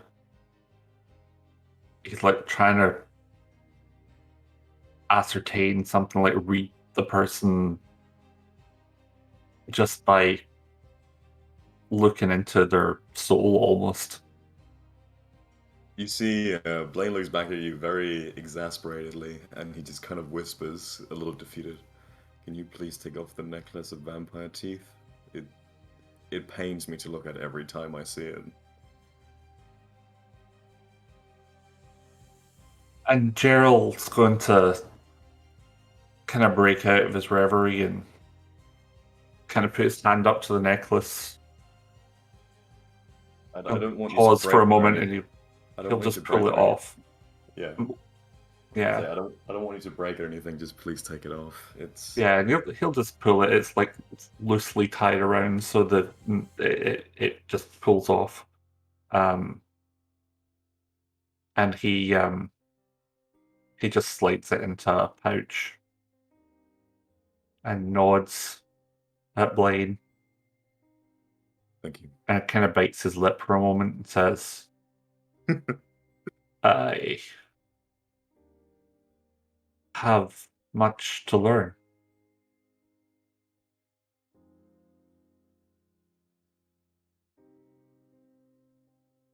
You're not the And only then he'll one. break out of his reverie and just be like, "But for now, sleep." Good idea.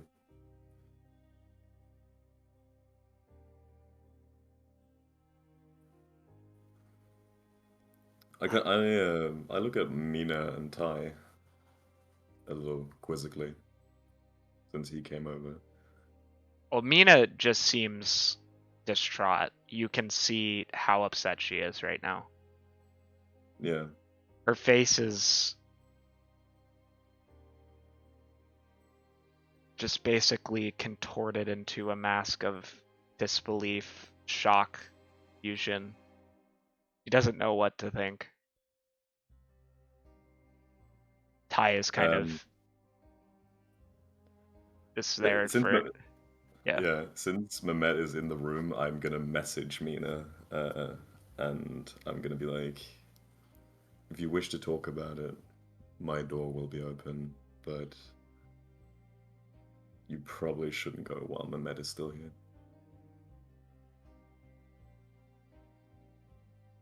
She answers back. I don't think I've ever been this scared before. The way the Sultan himself was tricked, I don't know what to think.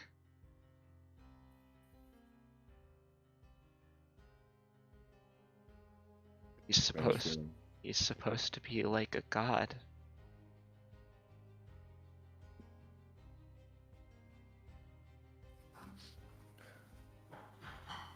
We're all fallible, even the gods. Except Blacketh, you hear Ty say, not reading the room. I look at Ty and I just kind of smile at him, like, you dumb motherfucker, but I don't say anything. I like you, dude, but you're dumb as a box of rocks. Jesus Christ. Mina kind of elbows him and he kind of, ow, and like, then he kind of looks in realization. He was like, oh wait, that was socially inappropriate, wasn't it? My apologies. You're fine. I think we're all a little tired and a little rattled. Yeah, so Mina kind of looks back at her brother and then looks at you and says, he's not gonna do anything. I'd rather spend the night in your room. It's all the same. Sure. As long as I don't have to, like, fend off him suddenly attacking me in the night with a stick or something, then it's fine. Her eyes kind of well up a bit with tears and she says,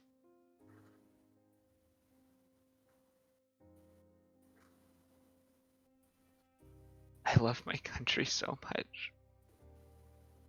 Can't believe this. Here.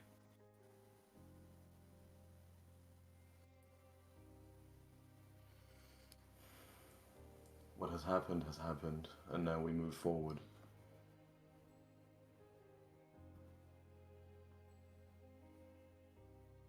Ty kind of looks between the two of them, and you see him kind of friendly, like put a hand on her shoulder, and he says, other than the Sultan, will murder those responsible. Perhaps it'll make you feel better then. I look at Ty and I kind of smile at him. And I say, Ty, I don't think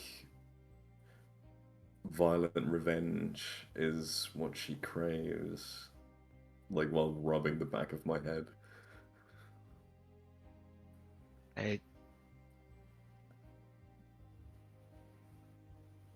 I guess I still have a lot to learn about emotions in this place.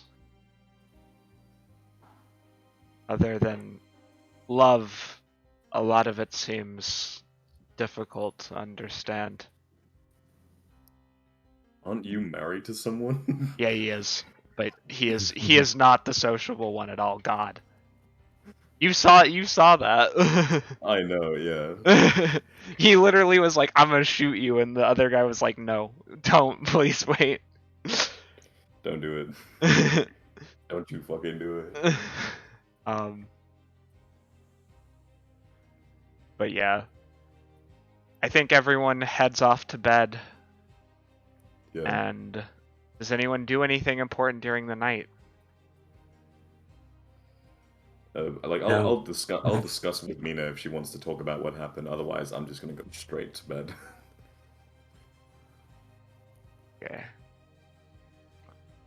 Well, we're gonna go with Gerald then. Mm-hmm. You're gonna have a scene, Gerald. Need to. Doesn't sound good.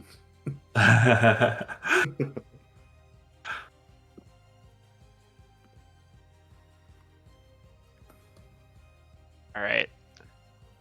So I am going to change the music because gotta switch it up.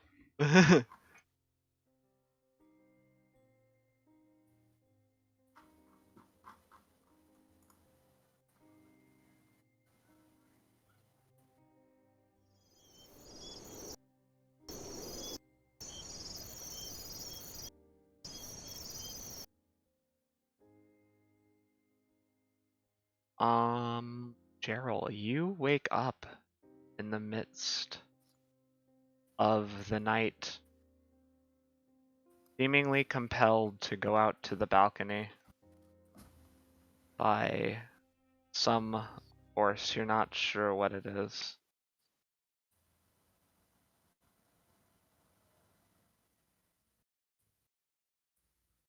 They'll wander out there and kind of jumped all the way over there. Just out to the balcony or out to the garden? To the balcony. Just the balcony. So you'll walk out to the balcony and kind of just lean on the railing expectantly, waiting for whatever compelled him. If they're kind of expecting somebody to show up.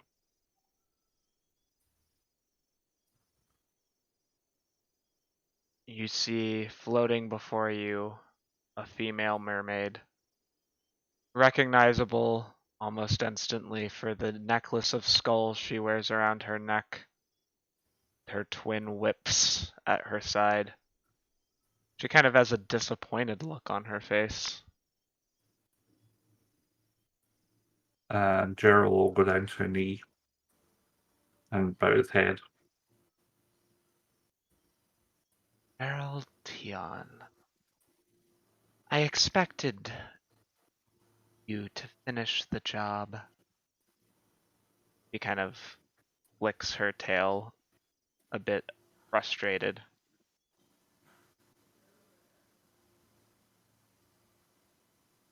Also, take a long rest so you heal. Okay.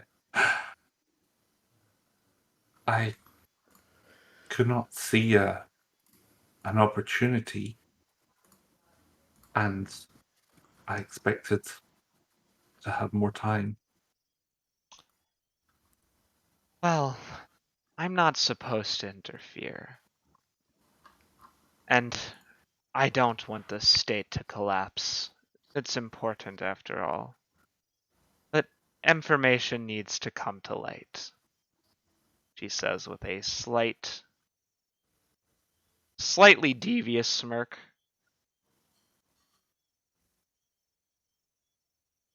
I think you should be more wary of what others are hiding from you. I have come to realize that my ignorance of those who I've been thrown together with and this nation is stopping me from understanding what my purpose here is.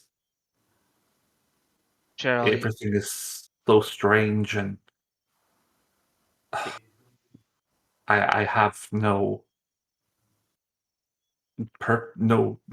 clear path.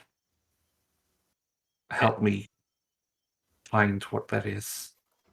in a motherly way, she kind of gently takes your head and touches the cheeks, although her hands are a bitter cold. The presence of the deity itself makes a surge of almost electric feeling go through you as you feel her spiritual energy that radiates around her. The sheer virulence of it all, almost overwhelming. And she removes her hands and she says, I'm not here to punish you. Things happen, people slip away, and your job is clear. You are to protect my brother, she says with a slight bit of acrimony, and ensure the prophecy is fulfilled. Although that's become more difficult. I'm sorry to inform you of this, but something was hidden from you.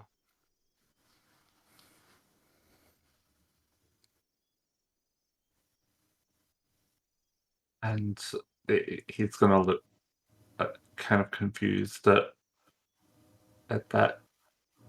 It seems much has been hidden from me, but which piece of the puzzle specifically? That little display earlier, and the reprimand from the priest, that was the three who left you back at the ministry. I don't know if you paid attention, but they didn't exactly show up again, now have they? No, I assumed they would be coming back to the palace once they had once they had done what they said. We were brought together by the gods, and surely they would follow the path that's been laid out for them, I guess. You would think. But you have to remember how people interpret things, and the limits to which we can interfere have boundaries. However, unlike some, the fates don't scare me. The hags who look at the threads of time and conduct their prophecies are not all seeing all the time. Same way the gods cannot be everywhere at any moment. We are many places, but not all of them. So, I want to feed you this. What you do with it, you decide. That it is something for you to be aware of. Perhaps we can get back at the one who cheated death when the time arrives. They betrayed you. They have fled to the other side of the conflict. They hold the wand of Orcus, but luckily, despite two of them being rather thorough, I happen to be better than they are. So, I have something. It is not the thing you need, which you will and your companion will need to retrieve from them, but it is still useful. She extends one of her four webbed fingered arms towards you. Inside is a silver chain veil.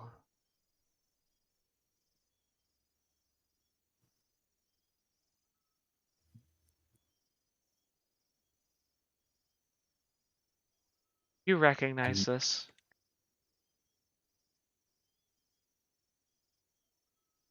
do I? Yes, Yeah. it's the one that Liliana Vest was wearing. Ah, right. Okay. Uh, yes. I saw it earlier today. Uh, Good. See if you can't unlock its secrets. You do it on your own. I'll be proud of you. But although you have been crafted in our image and made a robust specimen, I do not wish to be mean, but honesty is honesty. You are not the smartest of my children. and he'll give a wry smile at that, and he's fully aware. So But when you get the opportunity, when you get through the Black Road to the capital, you need to kill her. My brother's folly of bringing back the revolutionary from her death has to be rectified. I am sick of him violating the rules. Sick and tired. Too many already asked for their loved ones back.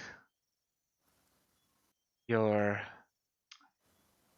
how shall I say this?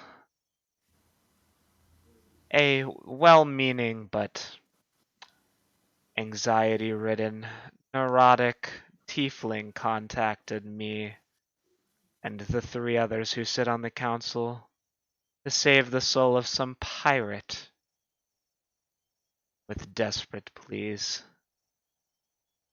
And and Gerald will let that his lips gonna curl in distaste, and he'll just shake his head at the worthless specimen. hmm, well, he seemed quite guilt-ridden over it. But then again, that one, at least from what I hear from the other gods, tends to be quite a stickler. So, do you understand what I need from you?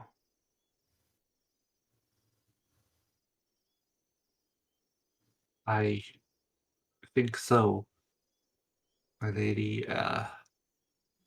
The purpose is much clearer now. Good.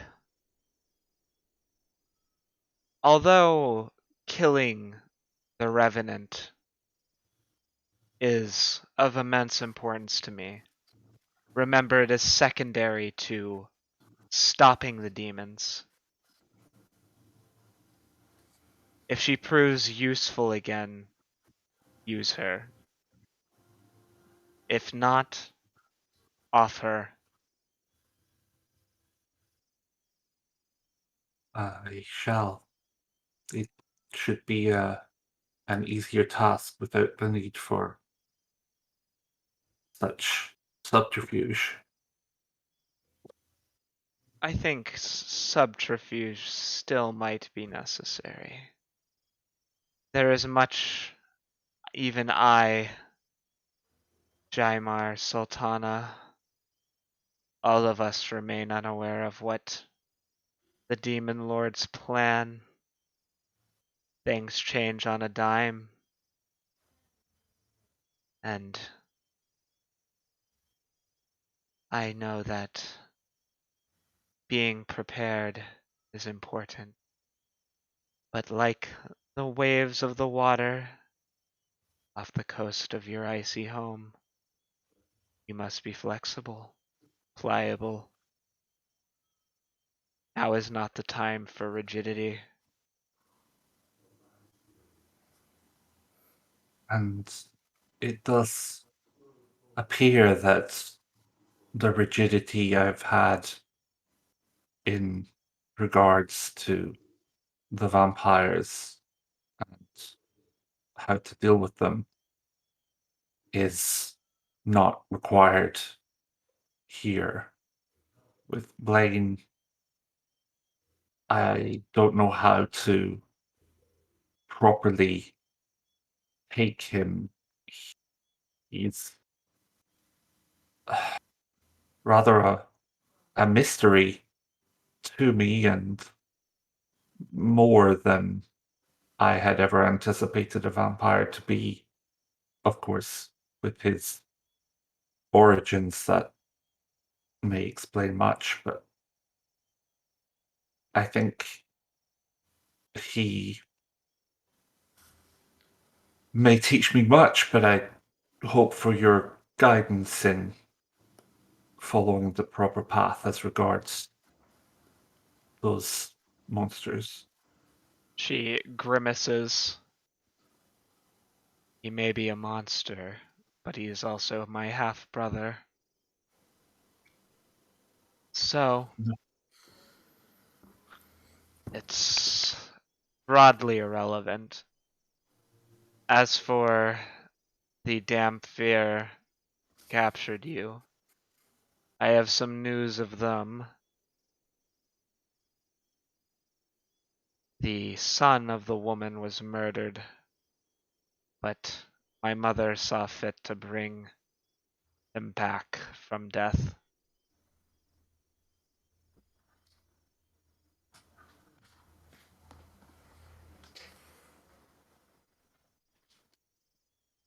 Seems they're more difficult to get rid of than even I had thought then. Well, I don't think that he would have survived if she did not have a special place in my mother's heart. So, Of course. when we try to get revenge, we may need to be subtle, to say the least. My mother, or as much as I love her, cares deeply for the vampire kind. And I doubt she would much care to see you kill one of her main followers. But regardless, Mm. you, Gerald Tion, have someone coming north the message. expect them in 3 months' time. A golem, a harpy, and a minotaur. They have a delivery. I believe it will help you. I shall be vigilant in seeking them and looking out for them, and I, as always, my goddess, follow the path that you wish me to. Lastly, I wanted to say thank you for laying the 2 ghosts to rest here at the palace. It brings me pleasure to see a worshipper do as they need. For now, though, I have seas to tend to, dead to judge, and life to live. She comes closer for a moment and swiftly, almost as if like a dart from her hand, slips a piece of paper into your hand, and then will begin swimming through the air with her tail paddling away, covering herself in the cloak of night.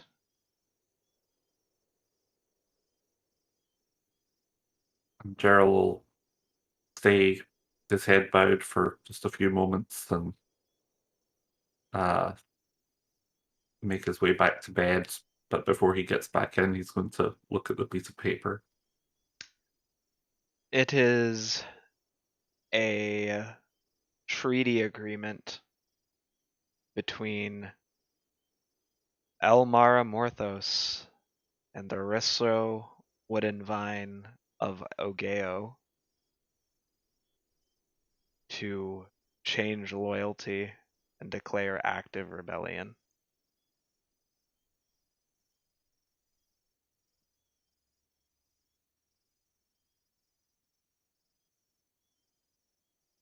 All right. Gerald keep that close to him as he goes back to sleep. Since it's the middle of the night, as important as this is, with everyone as tired, he's going to probably not sleep very heavily after this because this is too important to keep close. But he's going to wait at least until sunrise before he brings this to the attention of probably. Yeah, I think probably in the morning he'll take it to Ferrin. So. Alright. So do you just go to bed, Blaine, or do you do anything? Yeah, unless Mina needs to talk about what happened some more, I'm going straight to bed. Mina's kind of just sulking and crying. Yeah, I'll comfort her until she falls asleep, and then I'll fall asleep on my own. Yeah. The next morning, everyone is summoned to the throne room. Always a mess because it never wants to work. Gotta move them up.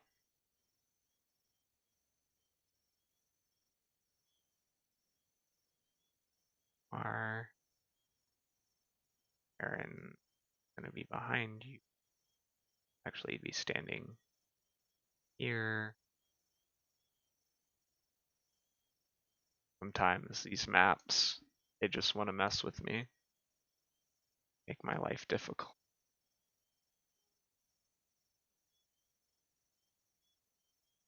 Here,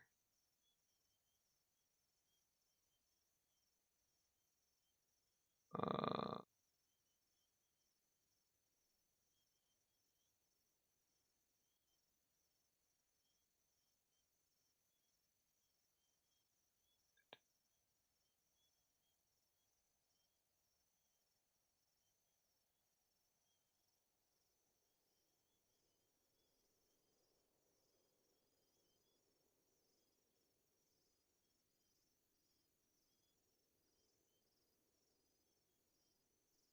God, wow, it is going crazy. all over the place.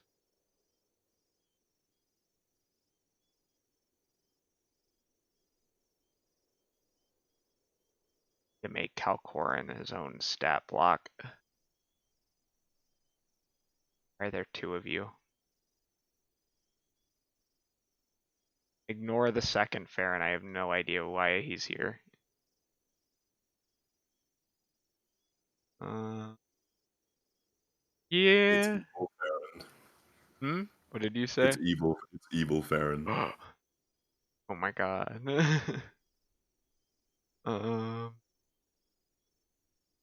Tokens, and then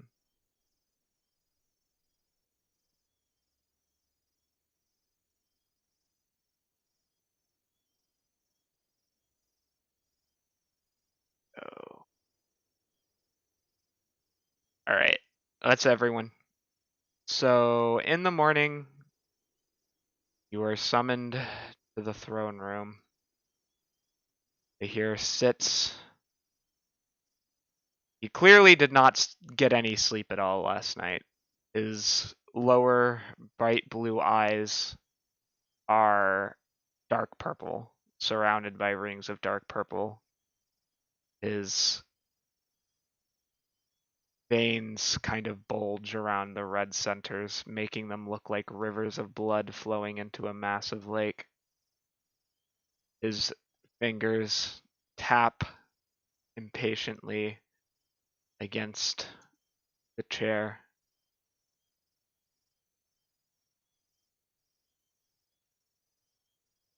Good morning.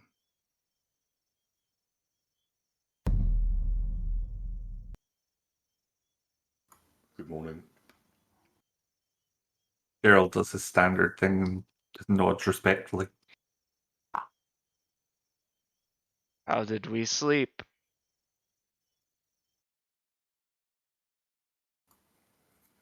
I slept reasonably well, but I think this, which came to me, delivered by,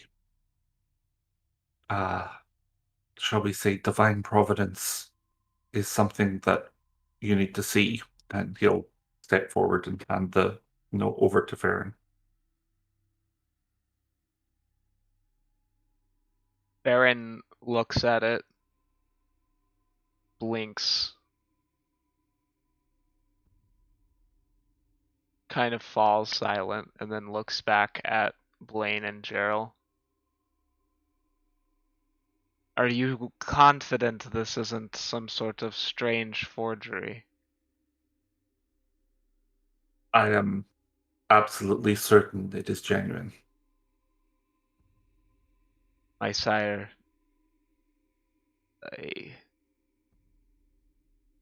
I am afraid that our suspicions were confirmed, Ferrin says, kind of frustrated, feeling a bit of confirmation bias, most likely. And he kind of hands the note over. Blaine, did you want to speak up and correct anything? Because, like, Ferrin definitely is going to be like, yep. I have nothing to say. I can't reveal my involvement in any of this. True. Bahir stares at it and says, "Thorn out of my side. Blaine, step forward." I step forward a little hesitantly. I'm not going to bite you. Get closer to the throne, please. Now, if you would, kneel. I kneel.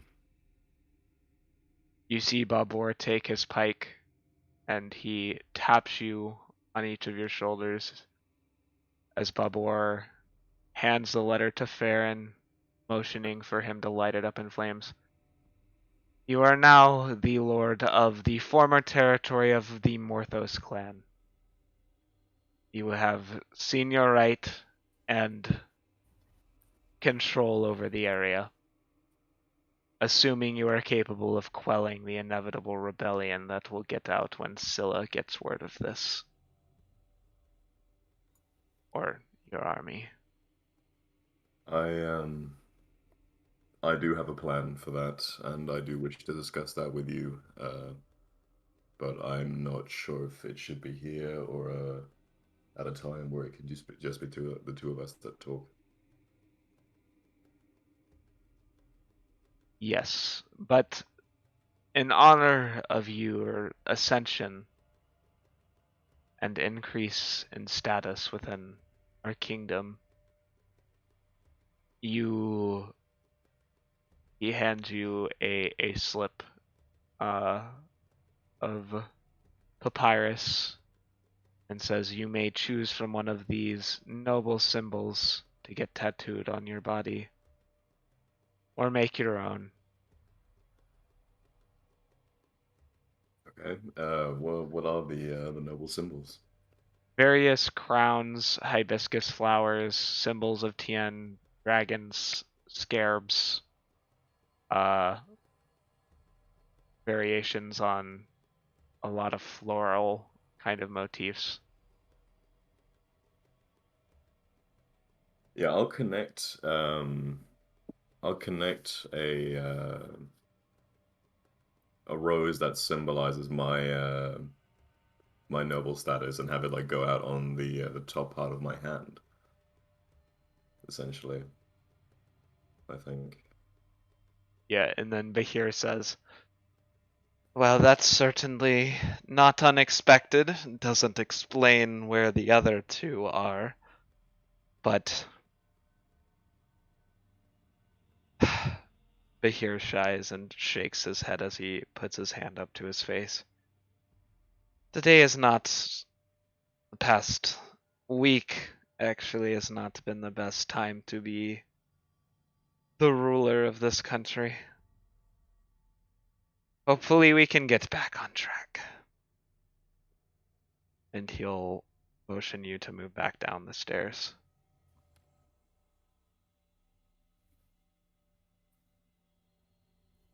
So, we are all here to discuss a few things, namely some laws that need to be written and plans.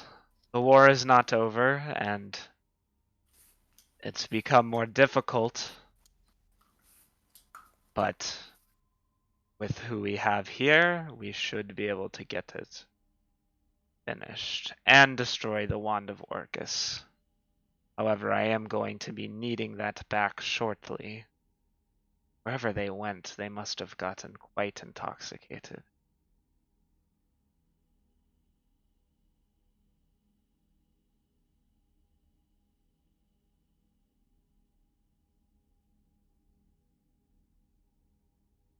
Do Gerald or Blaine say anything?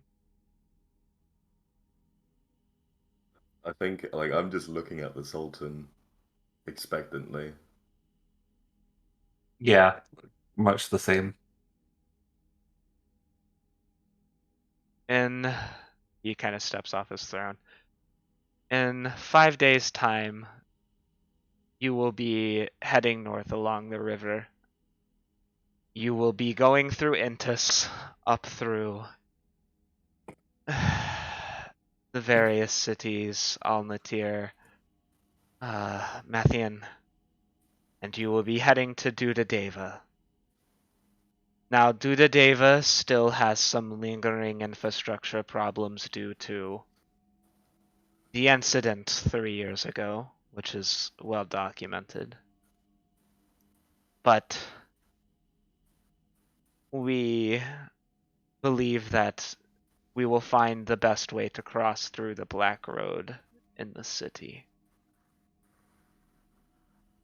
If you can find additional help, people who may be able to guide you through the Underdark, it'll be worthwhile. All right. Ferrin nods. We'll do our best. Now, as for the matters of military importance, I have already written an order effective immediately to all generals that all demonic infused Tianese fire is to be disposed of.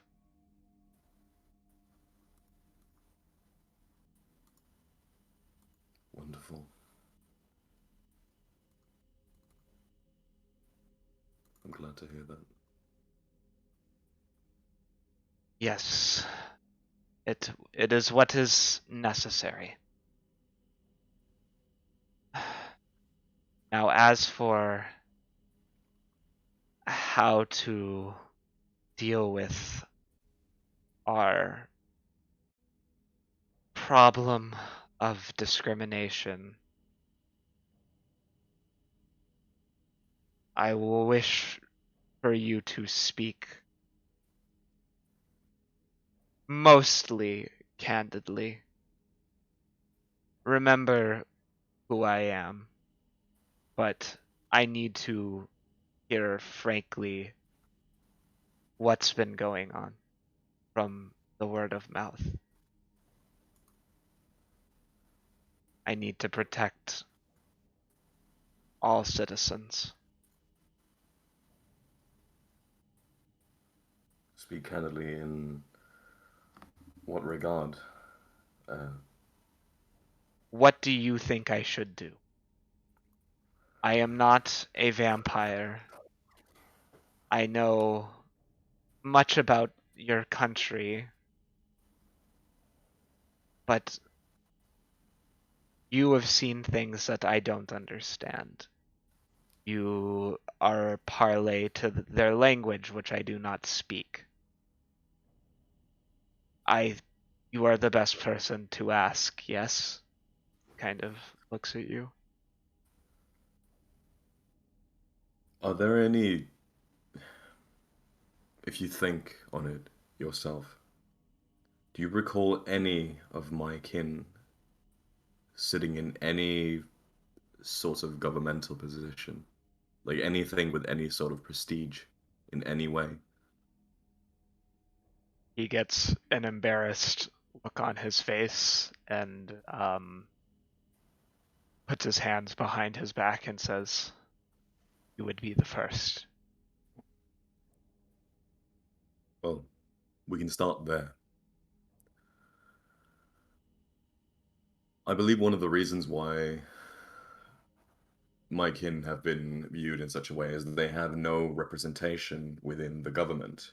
There is no public face that the public themselves can relate to vampires. They all walk around with this preconceived notion of the fact that we are nymphomaniacs for some reason, and that we are second class citizens because of it. We. I am not requesting you to throw someone out just on the basis of race. That's not what I'm asking you to. But I am asking you to that the next time that a governmental position comes open, I wish you to consider a vampiric candidate a bit more earnestly instead of maybe disregarding them. I'm not saying that's just what you've done, but if you have, maybe change that. Secondly, you need to publicly condemn the harassment and the racism that is being perpetrated towards my kind. That will be done most certainly. What has happened is a travesty, he says, his voice cracking a bit as he says so. Yeah. I do not look forward to the way in which it is to happen, but if there is a price to pay for my negligence, then so be it. I would also ask you to call off your hounds in the pursuing of random vampiric citizens. I'm not saying we should be excluded from being investigated, but it feels targeted in a way. I watched that Inquisitor specifically walk past other people and approach the vampire as the first suspect.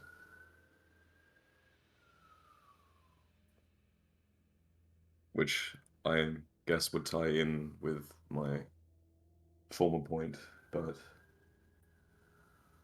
those are the two main things I can think of right now. The public condemnation of the racism towards us, and then the consideration of having a vampiric politician in your government or um, anything with any sort of office, because otherwise the people just see the random masses in the street and do not get used to seeing them in the same way. I know the attitudes of the younger generation are changing. It is those older than myself who worry me. They grew up when our countries were at war, and not that that excuses their behavior, but their sentiments are strongly influenced by what happened in the past. Yes, but the past is the past, and now we look towards the future. Yes. I will make this apology. And he grimaces as he thinks about it. I will accept the lashes. Though, if that man had spoken it to Natir or on the way he spoke to me, had his head cut off. But that does not seem like a wise choice in this time.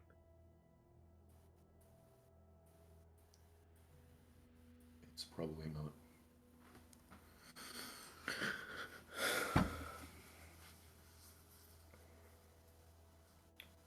I believe we should be underway then. Or is there anything else? Are you wish to witness the punishment? It is not the punishment I wish to witness, but I do want to hear what it is that you intend to say to the public.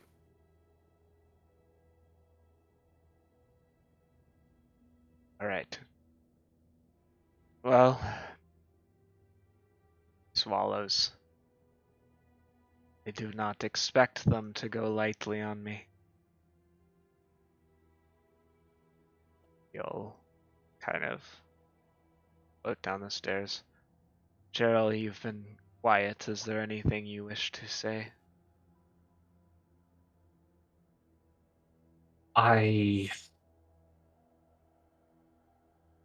And Gerald's being considering his words, and then he'll sort of like, his words will just tumble out. And like, with all due respect to your position, I hear a lot of talk about the treatment of vampires and the mistreatment of vampires and justice and how everything has been set against them. But no matter what you do to fix what has been going on with regards to their treatment, this is still a place which brings people in stripped of all of their person, and you force them to fight in pits against each other. As long as that kind of barbaric slavery is allowed in a nation, it doesn't matter how attitudes change towards one race, there will not truly be treatment of individuals within this nation that is just. And then he'll realize kind of what's just poured out of him, and he'll look towards the Sultan and say, with all due respect to your position, I am not one of your subjects now that I am free, and I have heard far too much consideration of justice within a place where injustice is ingrained into the very fabric of the society. I feel really bad for you because that was a good speech, but like literally everyone in the room, like, Bahir's not even mad. He's like just confused. Like they're all just like staring at you like I don't understand what they don't get it. Like No. genuinely. I put a hand on your shoulder, Gerald, and I'm just like, we'll talk later. And Bahir says, I appreciate you sharing your opinion. And now that you are free and you are helping me with this, you are at least in part my subject or an emissary, so I respect hearing it. But it is an odd perspective. I must admit I don't understand it. Kind of looks around. You see Ty kind of shrug, also confused.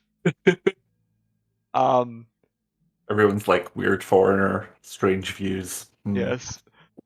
What is Um, this funny man saying? Ferrin comes up and is like, well, sir, is there anything we should do to prepare you for the Temple of the Heavens? And Bahir puts his hand up quickly and says, no, I am taking the lashes unaided. The pain must be real, and the penance must be real. I am not going to be doing any medicine.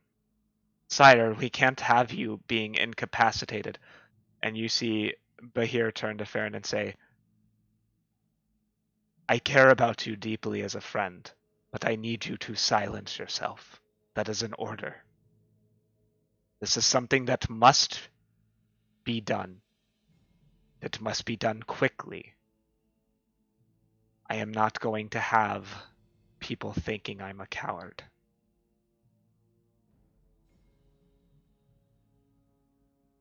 Mina has a deep look of, as does Mehmet, has a deep look of concern on their face for the Sultan. Escorial does as well. You see his wife and his husband kind of staring on and kind of a little bit of horror. Pillin and Calcorin lost, have no idea what's happening. Holding some sending stones they haven't given to you yet, but they got them. Let's go.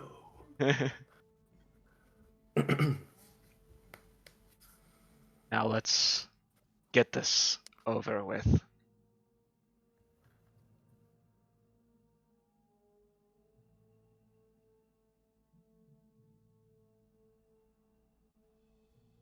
You walk through the city of Illicir, and you pass by the beautiful markets and everything else. As you head down the stone steps which lead from the palace, you see a mixture of confusion or adulation, anger as the Sultan passes. The masses who are enthralled by him seem not to know how to react to his presence.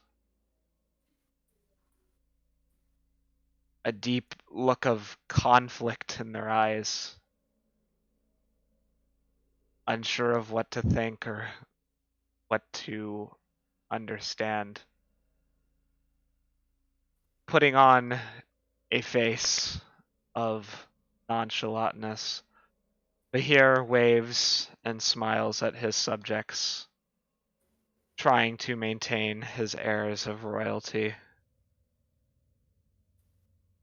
But his eyes belie a deep displeasure at the people's misgivings, the distrust he can see in some of their faces.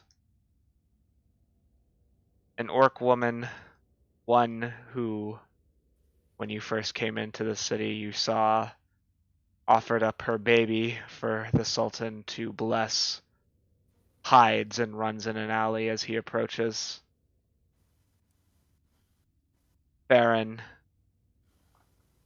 almost seems tempted to run after her. Do you stop him?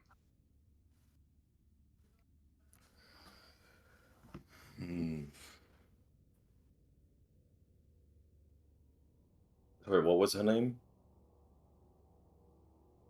I don't think I gave her a name. She's just an orc woman. And she's. I need to get this straight. She's running after Bahir. She's running away from him. Oh, Bahir, away from Bahir, and Farron's gonna set after. Yep. Um, Because, like, that's an direct insult. I'm just gonna put a hand on Farron's shoulders and be like, "No, stop, But she just... stop." He's accepting his penance. You can play Mr. Police Officer after this has been done, but he doesn't want your concern right now. Accept that.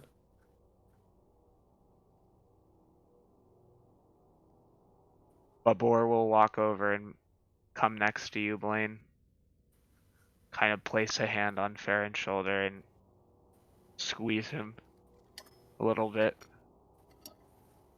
It'll be all right, buddy. I promise.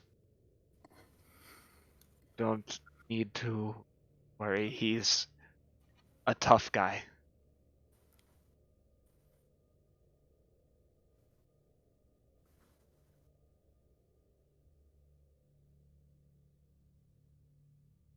Are there any conversations that are had as you make your way over? Who's what? So it's only me. Wait, Gerald, are you with us? Yes. Yes, I Yeah. am. So it's me, Gerald, Farron, and Babel, right? It's just us Nope, four. it's you, Mina, Babor, the Sultan, Ferrin, Kalkorin, Pillin, Beryl, Iskorial, Mehmet. I'm gonna turn to Farron and say I am gonna need your help after this. If you would be so kind as to lend it to me. You can see Ferrin has a bit of anger in his eyes. He silently kind of stares at you for a moment and says, he sighs, as a friend, fine, it will help you.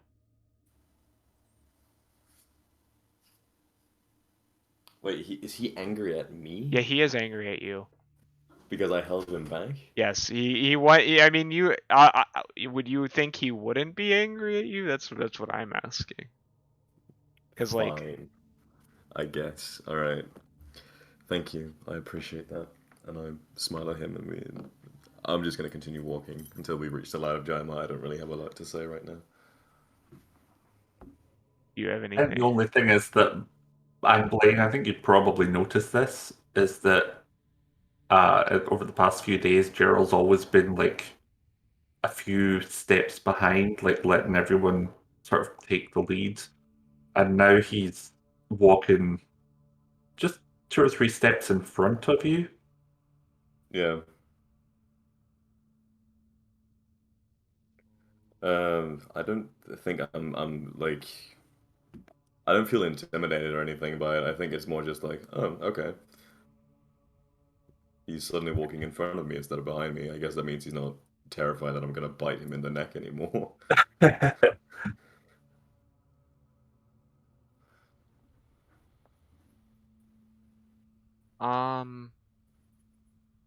Ty kind of looks around and is kind of watching people in the street curiously. Kind of looks over to Mina and says, What is this ritual? It's penance. He's doing the shame walk.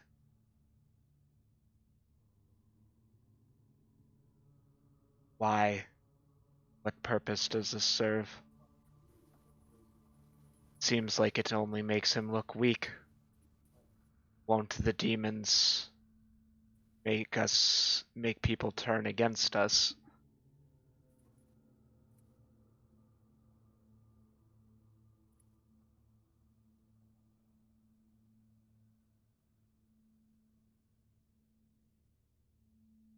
By the way, you can join in when NPCs are having a conversation, just so you're aware. Yes. We know. It's just we didn't want to interrupt you. Yeah. Ty, different cultures, different ways of life. I think that's the easiest way I can explain it for now before we get into a 40-minute theological discussion. What might be perceived as weak in your culture is going to be perceived in a different way in another culture. Interesting. Blacketh most certainly would never allow this. He kind of says as he ponders. You see kind of a strange look on his face. In fact, she probably would have already cut off that priest's head. Kind of pauses for a minute. You see a flash of something in his eyes, but he just doesn't say anything and just keeps walking. Does the flash any color? Is it like an actual flash, or is it just Like looking a at it? emotion. Oh, right, okay. Kind of like recognition of that there's something wrong with what he just said. Yeah, okay. I just kind of shrug and keep walking. Alright. Are you ready for the Temple of the Heavens? Yeah.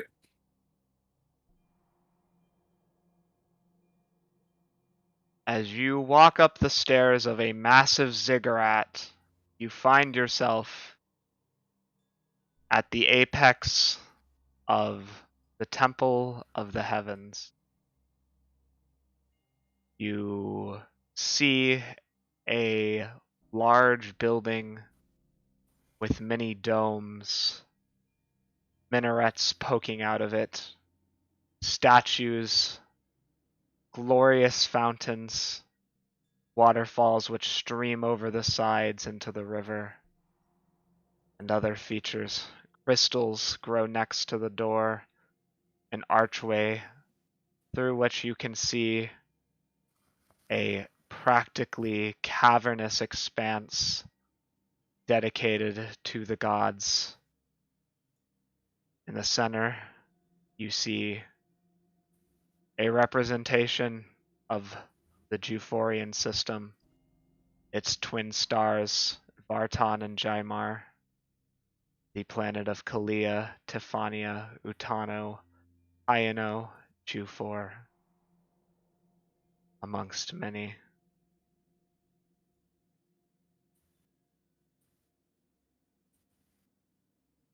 You see a man dressed in priestly garb, the same tiefling from earlier, standing alone in the center of the room, the glowing light of the bright crystalline sun practically still blinding, even in here. It's an exquisite work of art. Mosaics dot the walls. Ornate church bells are hung from the ceiling. And statues of 4 dragons sit in each corner, along with large edifices of elven heroes and former sultans.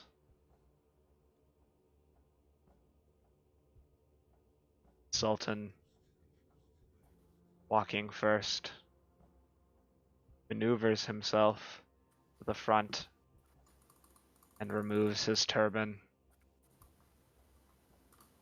He kneels.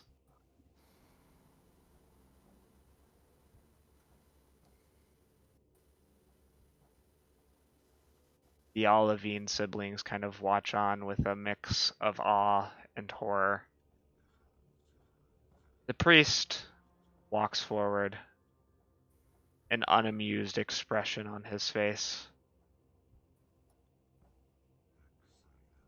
So, you had the courage to come and face punishment rather than murdering me. Admirable. Kind of grunts a bit.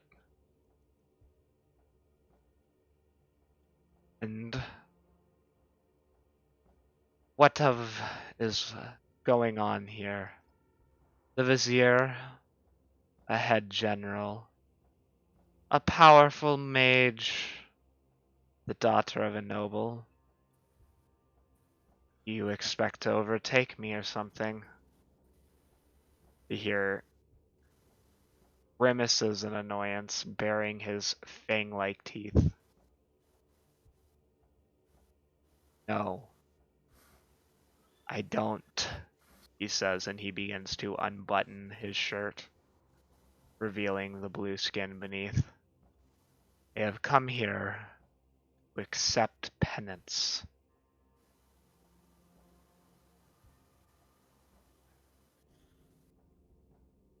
Ferrin clings on to Babur. You can see from the expression in his face, he wants to cast a fireball at this man right here, right now. Your penance is not going to be in this room. You're going to be whipped out there on the promenade of the temple. You'll get the same treatment as anyone else who would commit such an act of heresy. Usually I would not believe a word an Ogaean wench would have to tell me. But you... the incompetence. You see the priest become irate almost. You are so hubristic, Bahir, that you thought you could control the power of the abyss.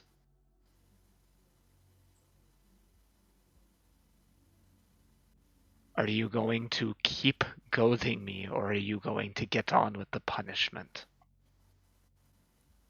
Traditionally, when one is being penitent, the dressing down is not something they protest against.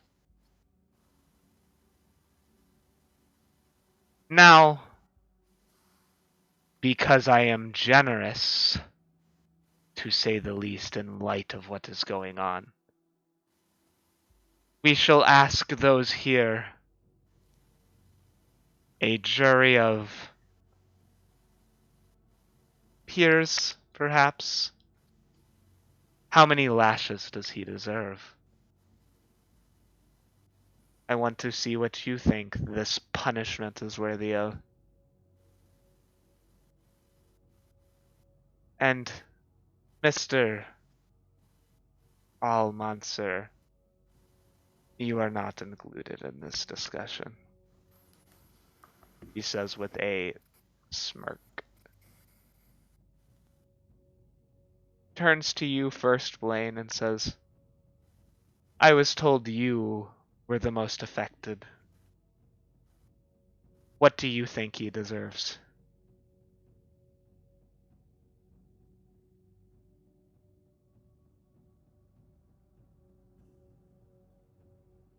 Here.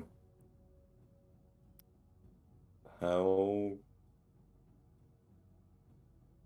many years have you ruled this country now? of this state? 23. I was on the throne as a child. My father died young. Then it is the half of that that is my opinion. One has a hard time making choices when you are a child, but for every year my people have been mistreated, I feel is fair of one leash.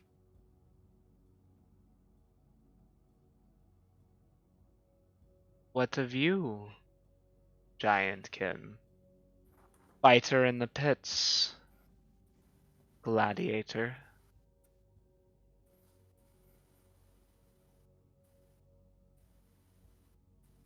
I hear not in this instance how you decide to punish your leader when it is something that comes directly in effect of the mistreatment of people like me, then I might voice an opinion. But this is not something which is an issue that has affected me, and therefore I will not voice an opinion on how this country should deal with laying punishment on the perpetrator.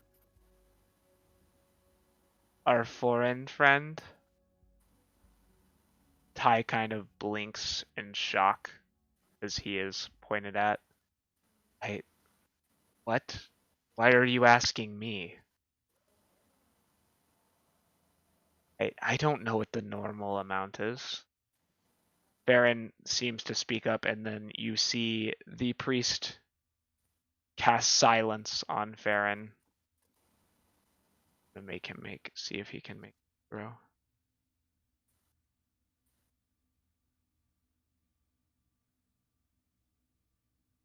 Rip Ferrin is silenced. What did I told you, Mr. Almancer? Let others speak.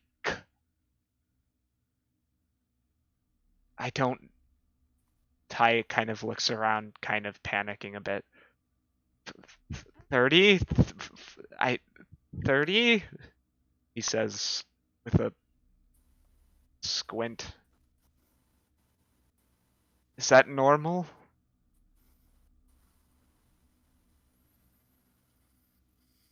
A bit more than what Blaine said. But I think, let us see.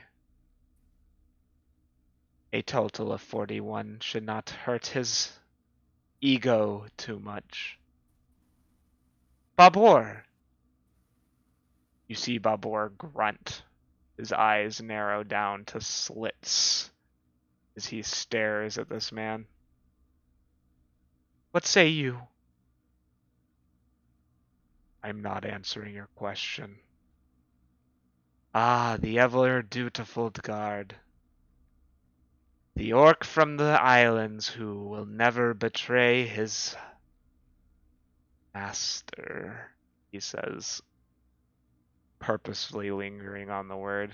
You can see Babor's nose clench. I always have been a free citizen. I mean, you may not be treated as poorly as vampires are, but you see many orcs, I don't know, in the universities. Mostly cops, soldiers. Seems to me like you could also use some vengeance here. And considering what Bahir let happen, I'd personally give him 500 lashes. And even Gerald will choke at that. But again, generous. Now, Answer, or I add 100 on top of the 41 he already has.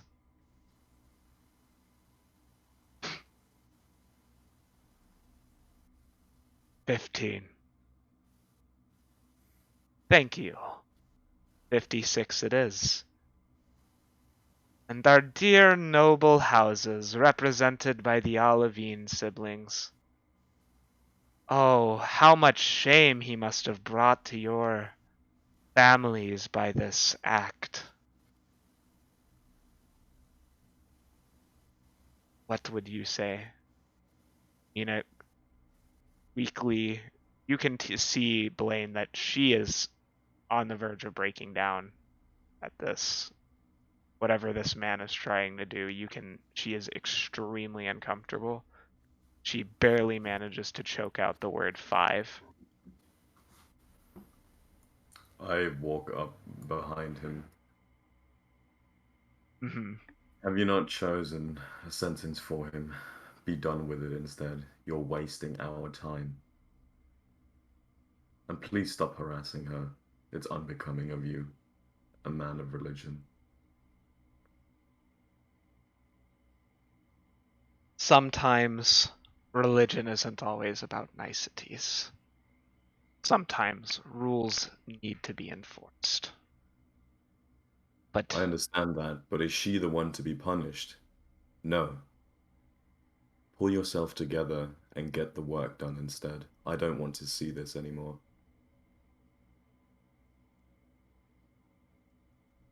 and what authority do you have over me?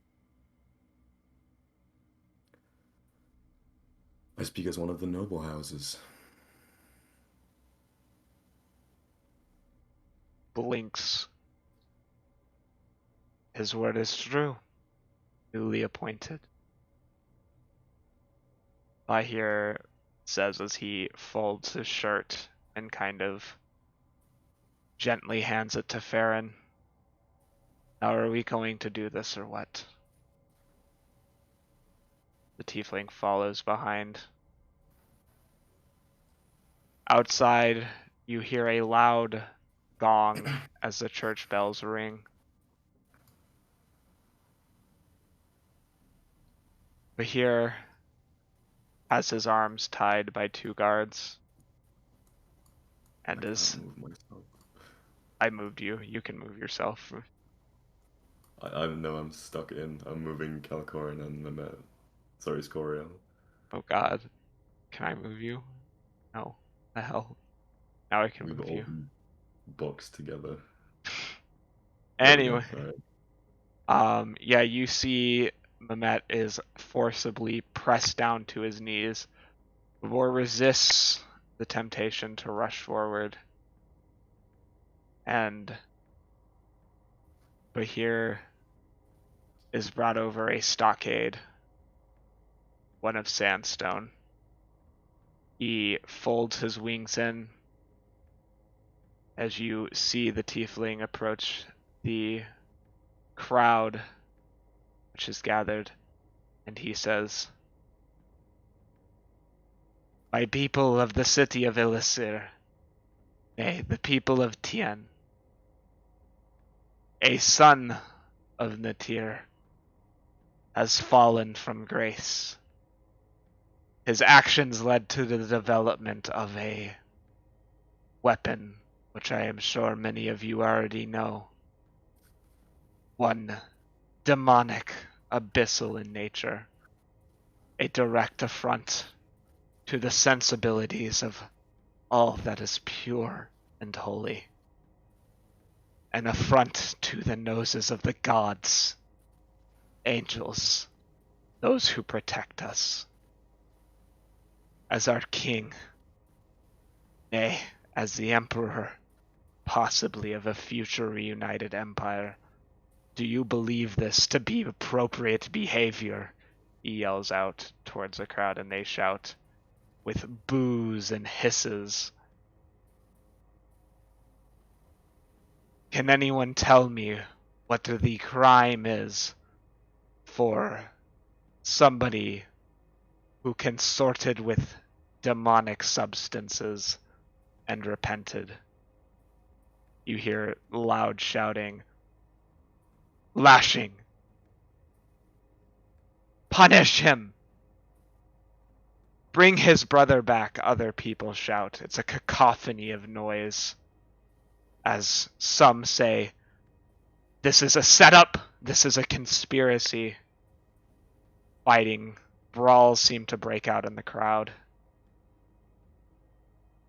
Behir glances over towards the priest, and a look of anger and disgust is clear on his face. We have determined today that Behir will be receiving, in accordance with those who have suffered at his hands, 51 lashes. And a slightly vindictive smile appears on his face, and an additional 100 for gross negligence.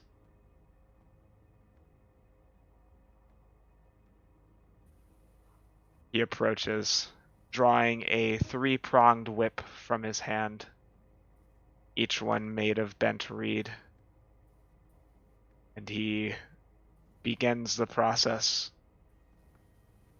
You see Mina is looking horrified.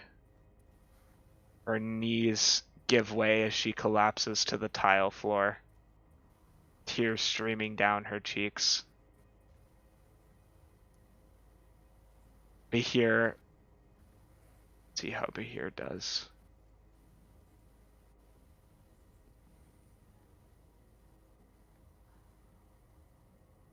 Behir manages to keep himself from screaming as the sharp, hot pain hits his back. What are people thinking? What is Blaine? What are Gerald thinking?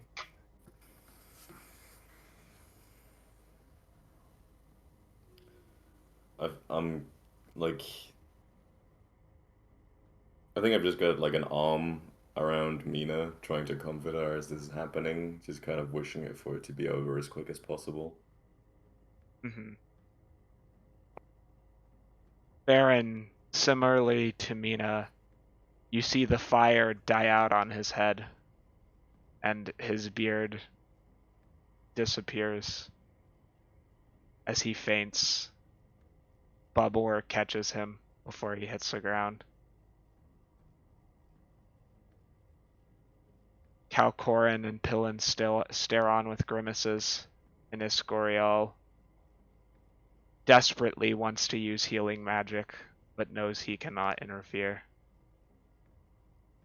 It feels like an eternity, each lash like a grain of sand falling through an hourglass, counting down as the crowd variously cheers or jeers, depending on which side they have taken. After 150 lashes, the priest steps back, and Behir stands up. His beautiful silken white pants stained red with blood. His back covered in lashes, scratches which go through the blue skin like the veins in the bark of a tree. He weakly stabilizes himself on the stone, trying to get a grip back, but he is determined. You see him pull through, and he looks out to the crowd. I want all of you to know that I accept my penance here today, because although I am the son of Nadir, and I may be a god amongst the people, I failed you. I failed all of you. I was outsmarted. Even with the best private tutors that money could hire. Demons got the better of me. They got the better of my counsel. They have made life worse for all of you. There are ways that I have been a great leader. I saved Deva. I have done other things.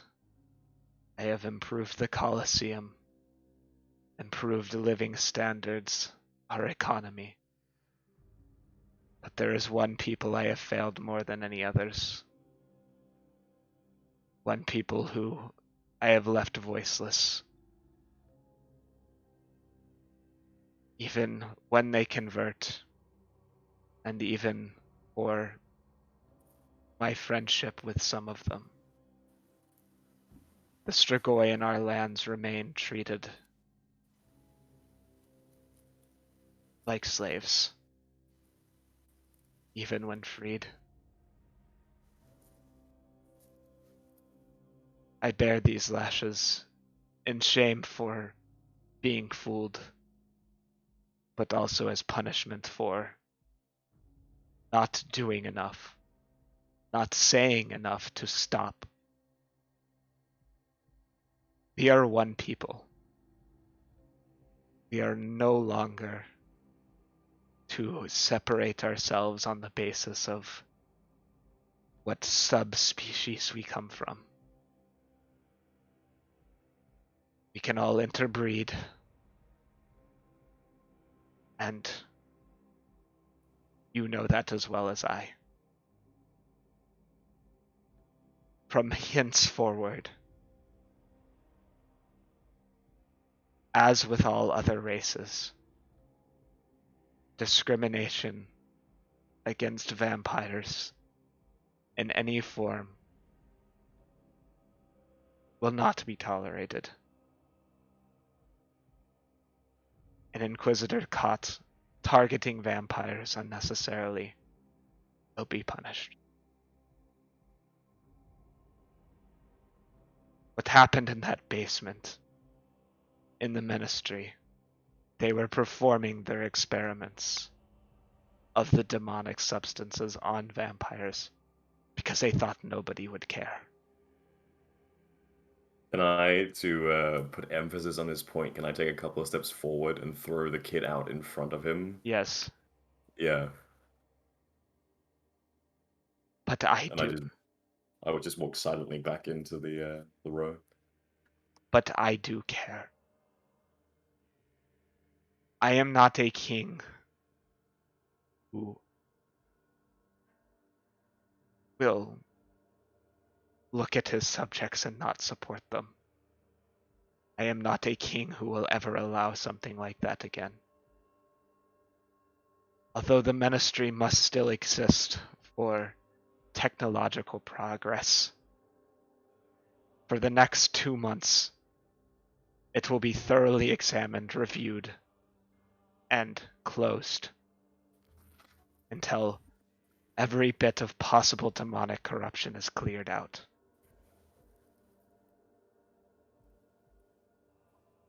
If I hear of another incident like this, may Sultana strike us down.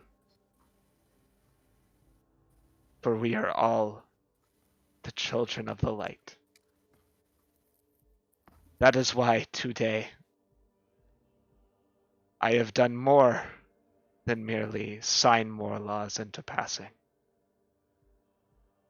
We have a new member of the Joint Crown, guaranteeing Strigoi protections. Those who practice our faith, who are Strigoi, are now well and truly subjects, just as any orc, tiefling, genasi, drow. In light of a recent betrayal, which will be discussed at a later date, I would like our newest Emir to step forward.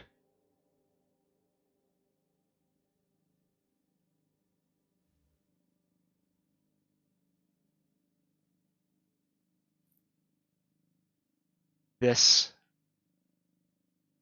is Blaine Kanawe. And I would like him to speak of the worthiness of his people.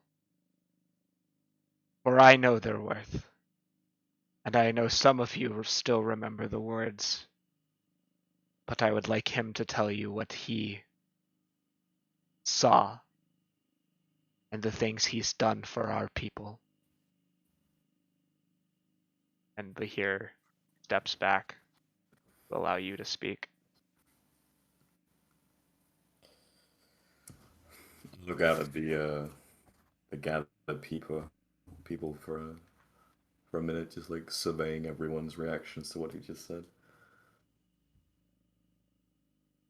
As our dear Sultan said, my name is Blaine Kanawe. I am a half Strigoi vampire, half Asimar.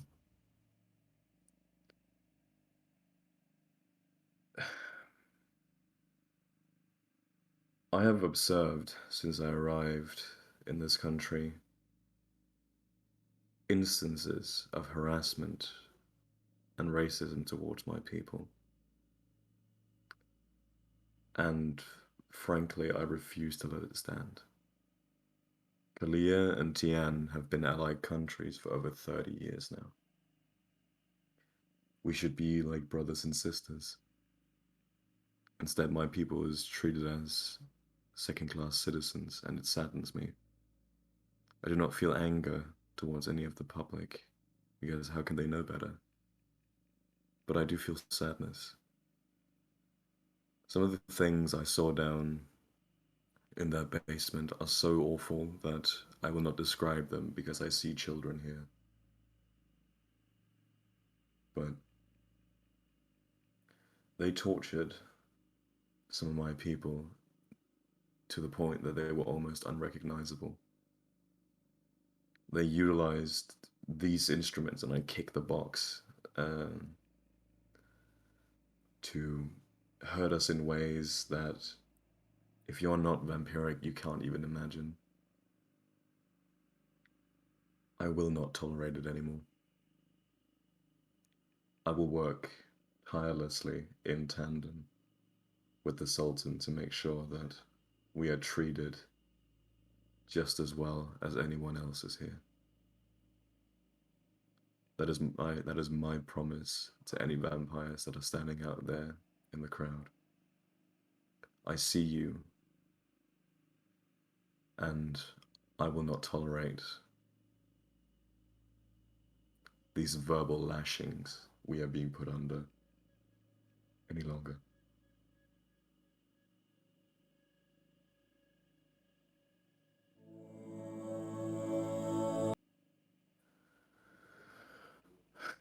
And I step back.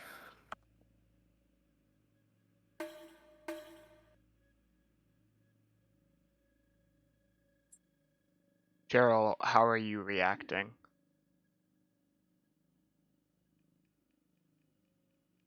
Gerald is dead. He's muted, Gerald. that's why. Oh no.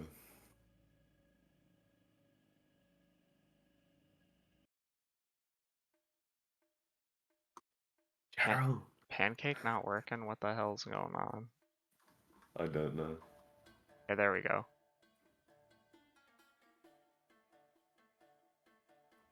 Technical difficulties time. Oh yeah. Oh, I think Can you hear me his... Yes. Oh, you're here now. We hear you now. Okay, I wondered that because I was talking earlier and like you both talked over me and I was like, oh, okay.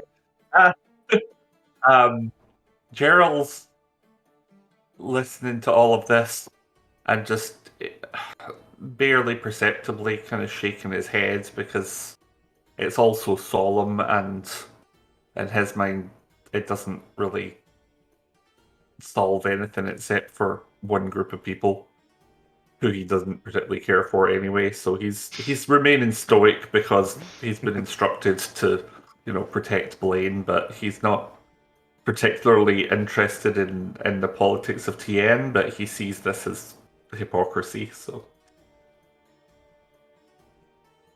but publicly, not going to do anything. His body language might give away a little subtle disapproval, though.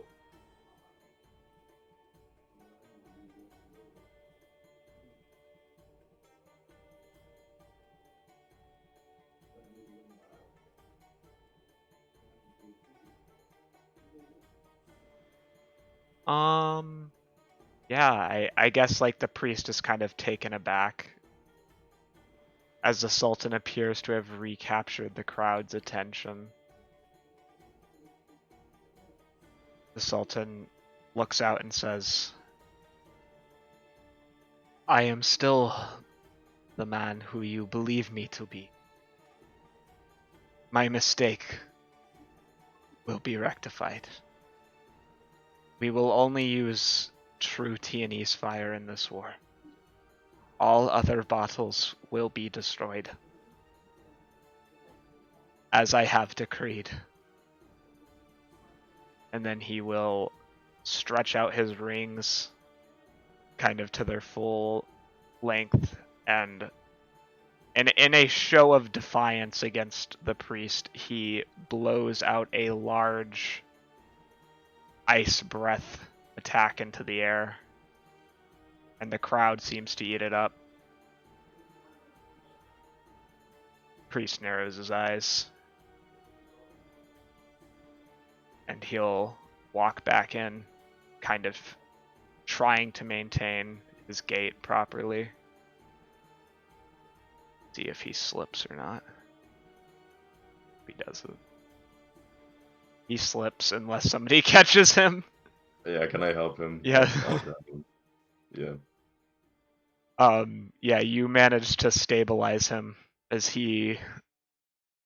Escorial seems to try to rush over and try to heal the wounds, and you see the Sultan gently push him away and say, Son, I need to keep these. It is part of the punishment. Fuck, he says, this is gonna hurt like a bitch. Smiles a bit. I'll draw a smile from Gerald too, kind of like a half smile.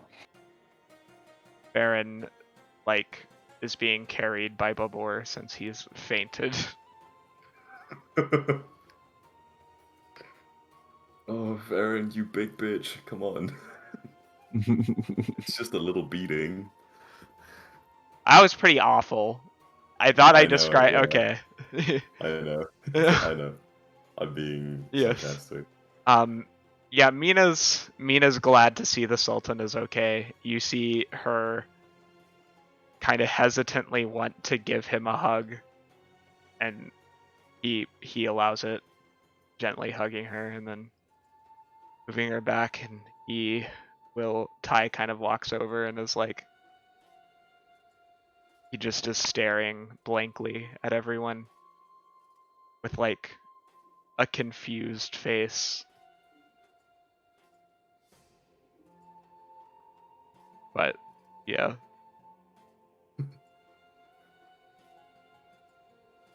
Well, now that that's over, you have your 4 days to prepare for your journey.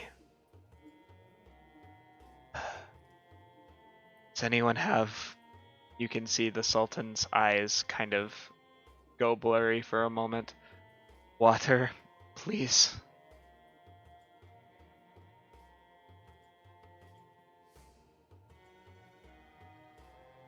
Yeah, I pull out a little bag and I hand him some water, like a little sack.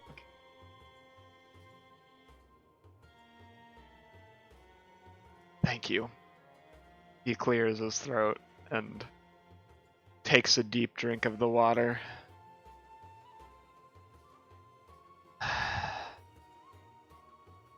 So, did I get my message across? He looks over to you, Blaine, hopefully. I think you did, but there needs to be action behind the words, and we start today.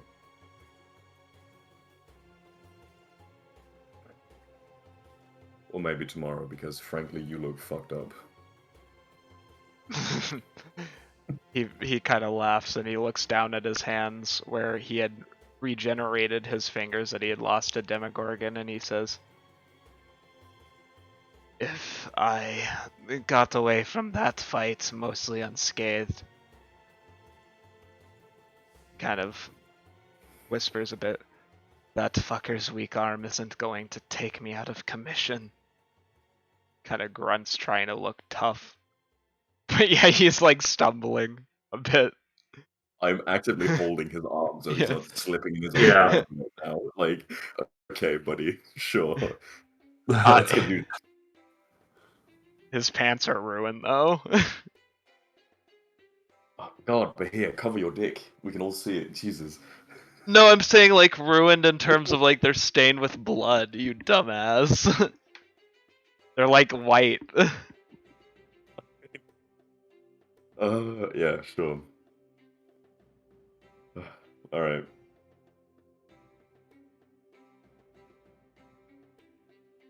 Are you going to wake Ferrin up, or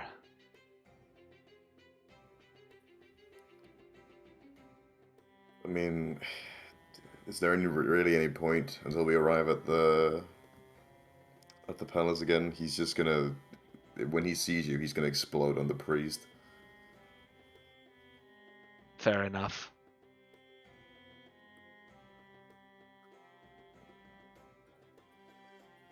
You know, he and I were raised together. He was tutored at the same palace I was. I know. And as I say, I know, there's kind of like a bit of like a stern look in my eyes, looking at Bahir. Bahir looks at you kind of confused. He's like trying to lighten the mood. So like he was like, "Alright, I guess." My god, I'm so zoomed in. Oh shit, do you gotta go in like 3 minutes, Nope. Rob? Oh wait, Rob. Yep. Damn. I mean, this is a good ending point though. Like we got a lot done this episode, to be honest. Mm-hmm. Oh yeah. Alright. Yep. Yep. Everyone had, oh yeah. Well, yeah, you have to go. We gotta zoom out though so people can do. Alright, we're back in the courtyard. Next week we deal with our 4 days of downtime. And other things. Hopefully we can get a flashback to the scene that happened inside the temple at some point. I really want to show the viewers that, because that will explain some of the interactions going on today. But yeah, I want to thank you again to my lovely players, and even those who helped out with the beginning of the campaign. They were instrumental to starting this and kind of getting the plot off the ground. I want to say thank you to Ivan Dudar, Principals 1212, Caribou, in addition to Fuji Apples. There's so many artists, so many great artists. Garyoth. If you want to find any of them, they're on Fiverr. They do amazing D&D artwork for relatively inexpensive. Of course, as always, check out Rob's Patreon and his content. He did a module for second level D&D players, and it's really good. If you're looking for something that's interesting and kind of a little bit British culturally inspired. I think that you I would think that's like fair. it. And the new one comes out on July 28th. It's a murder mystery for 5th level characters. But yeah, we will be seeing you at a different time next week because we are switching days.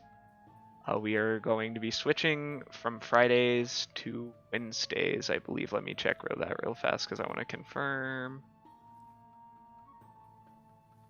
What I got.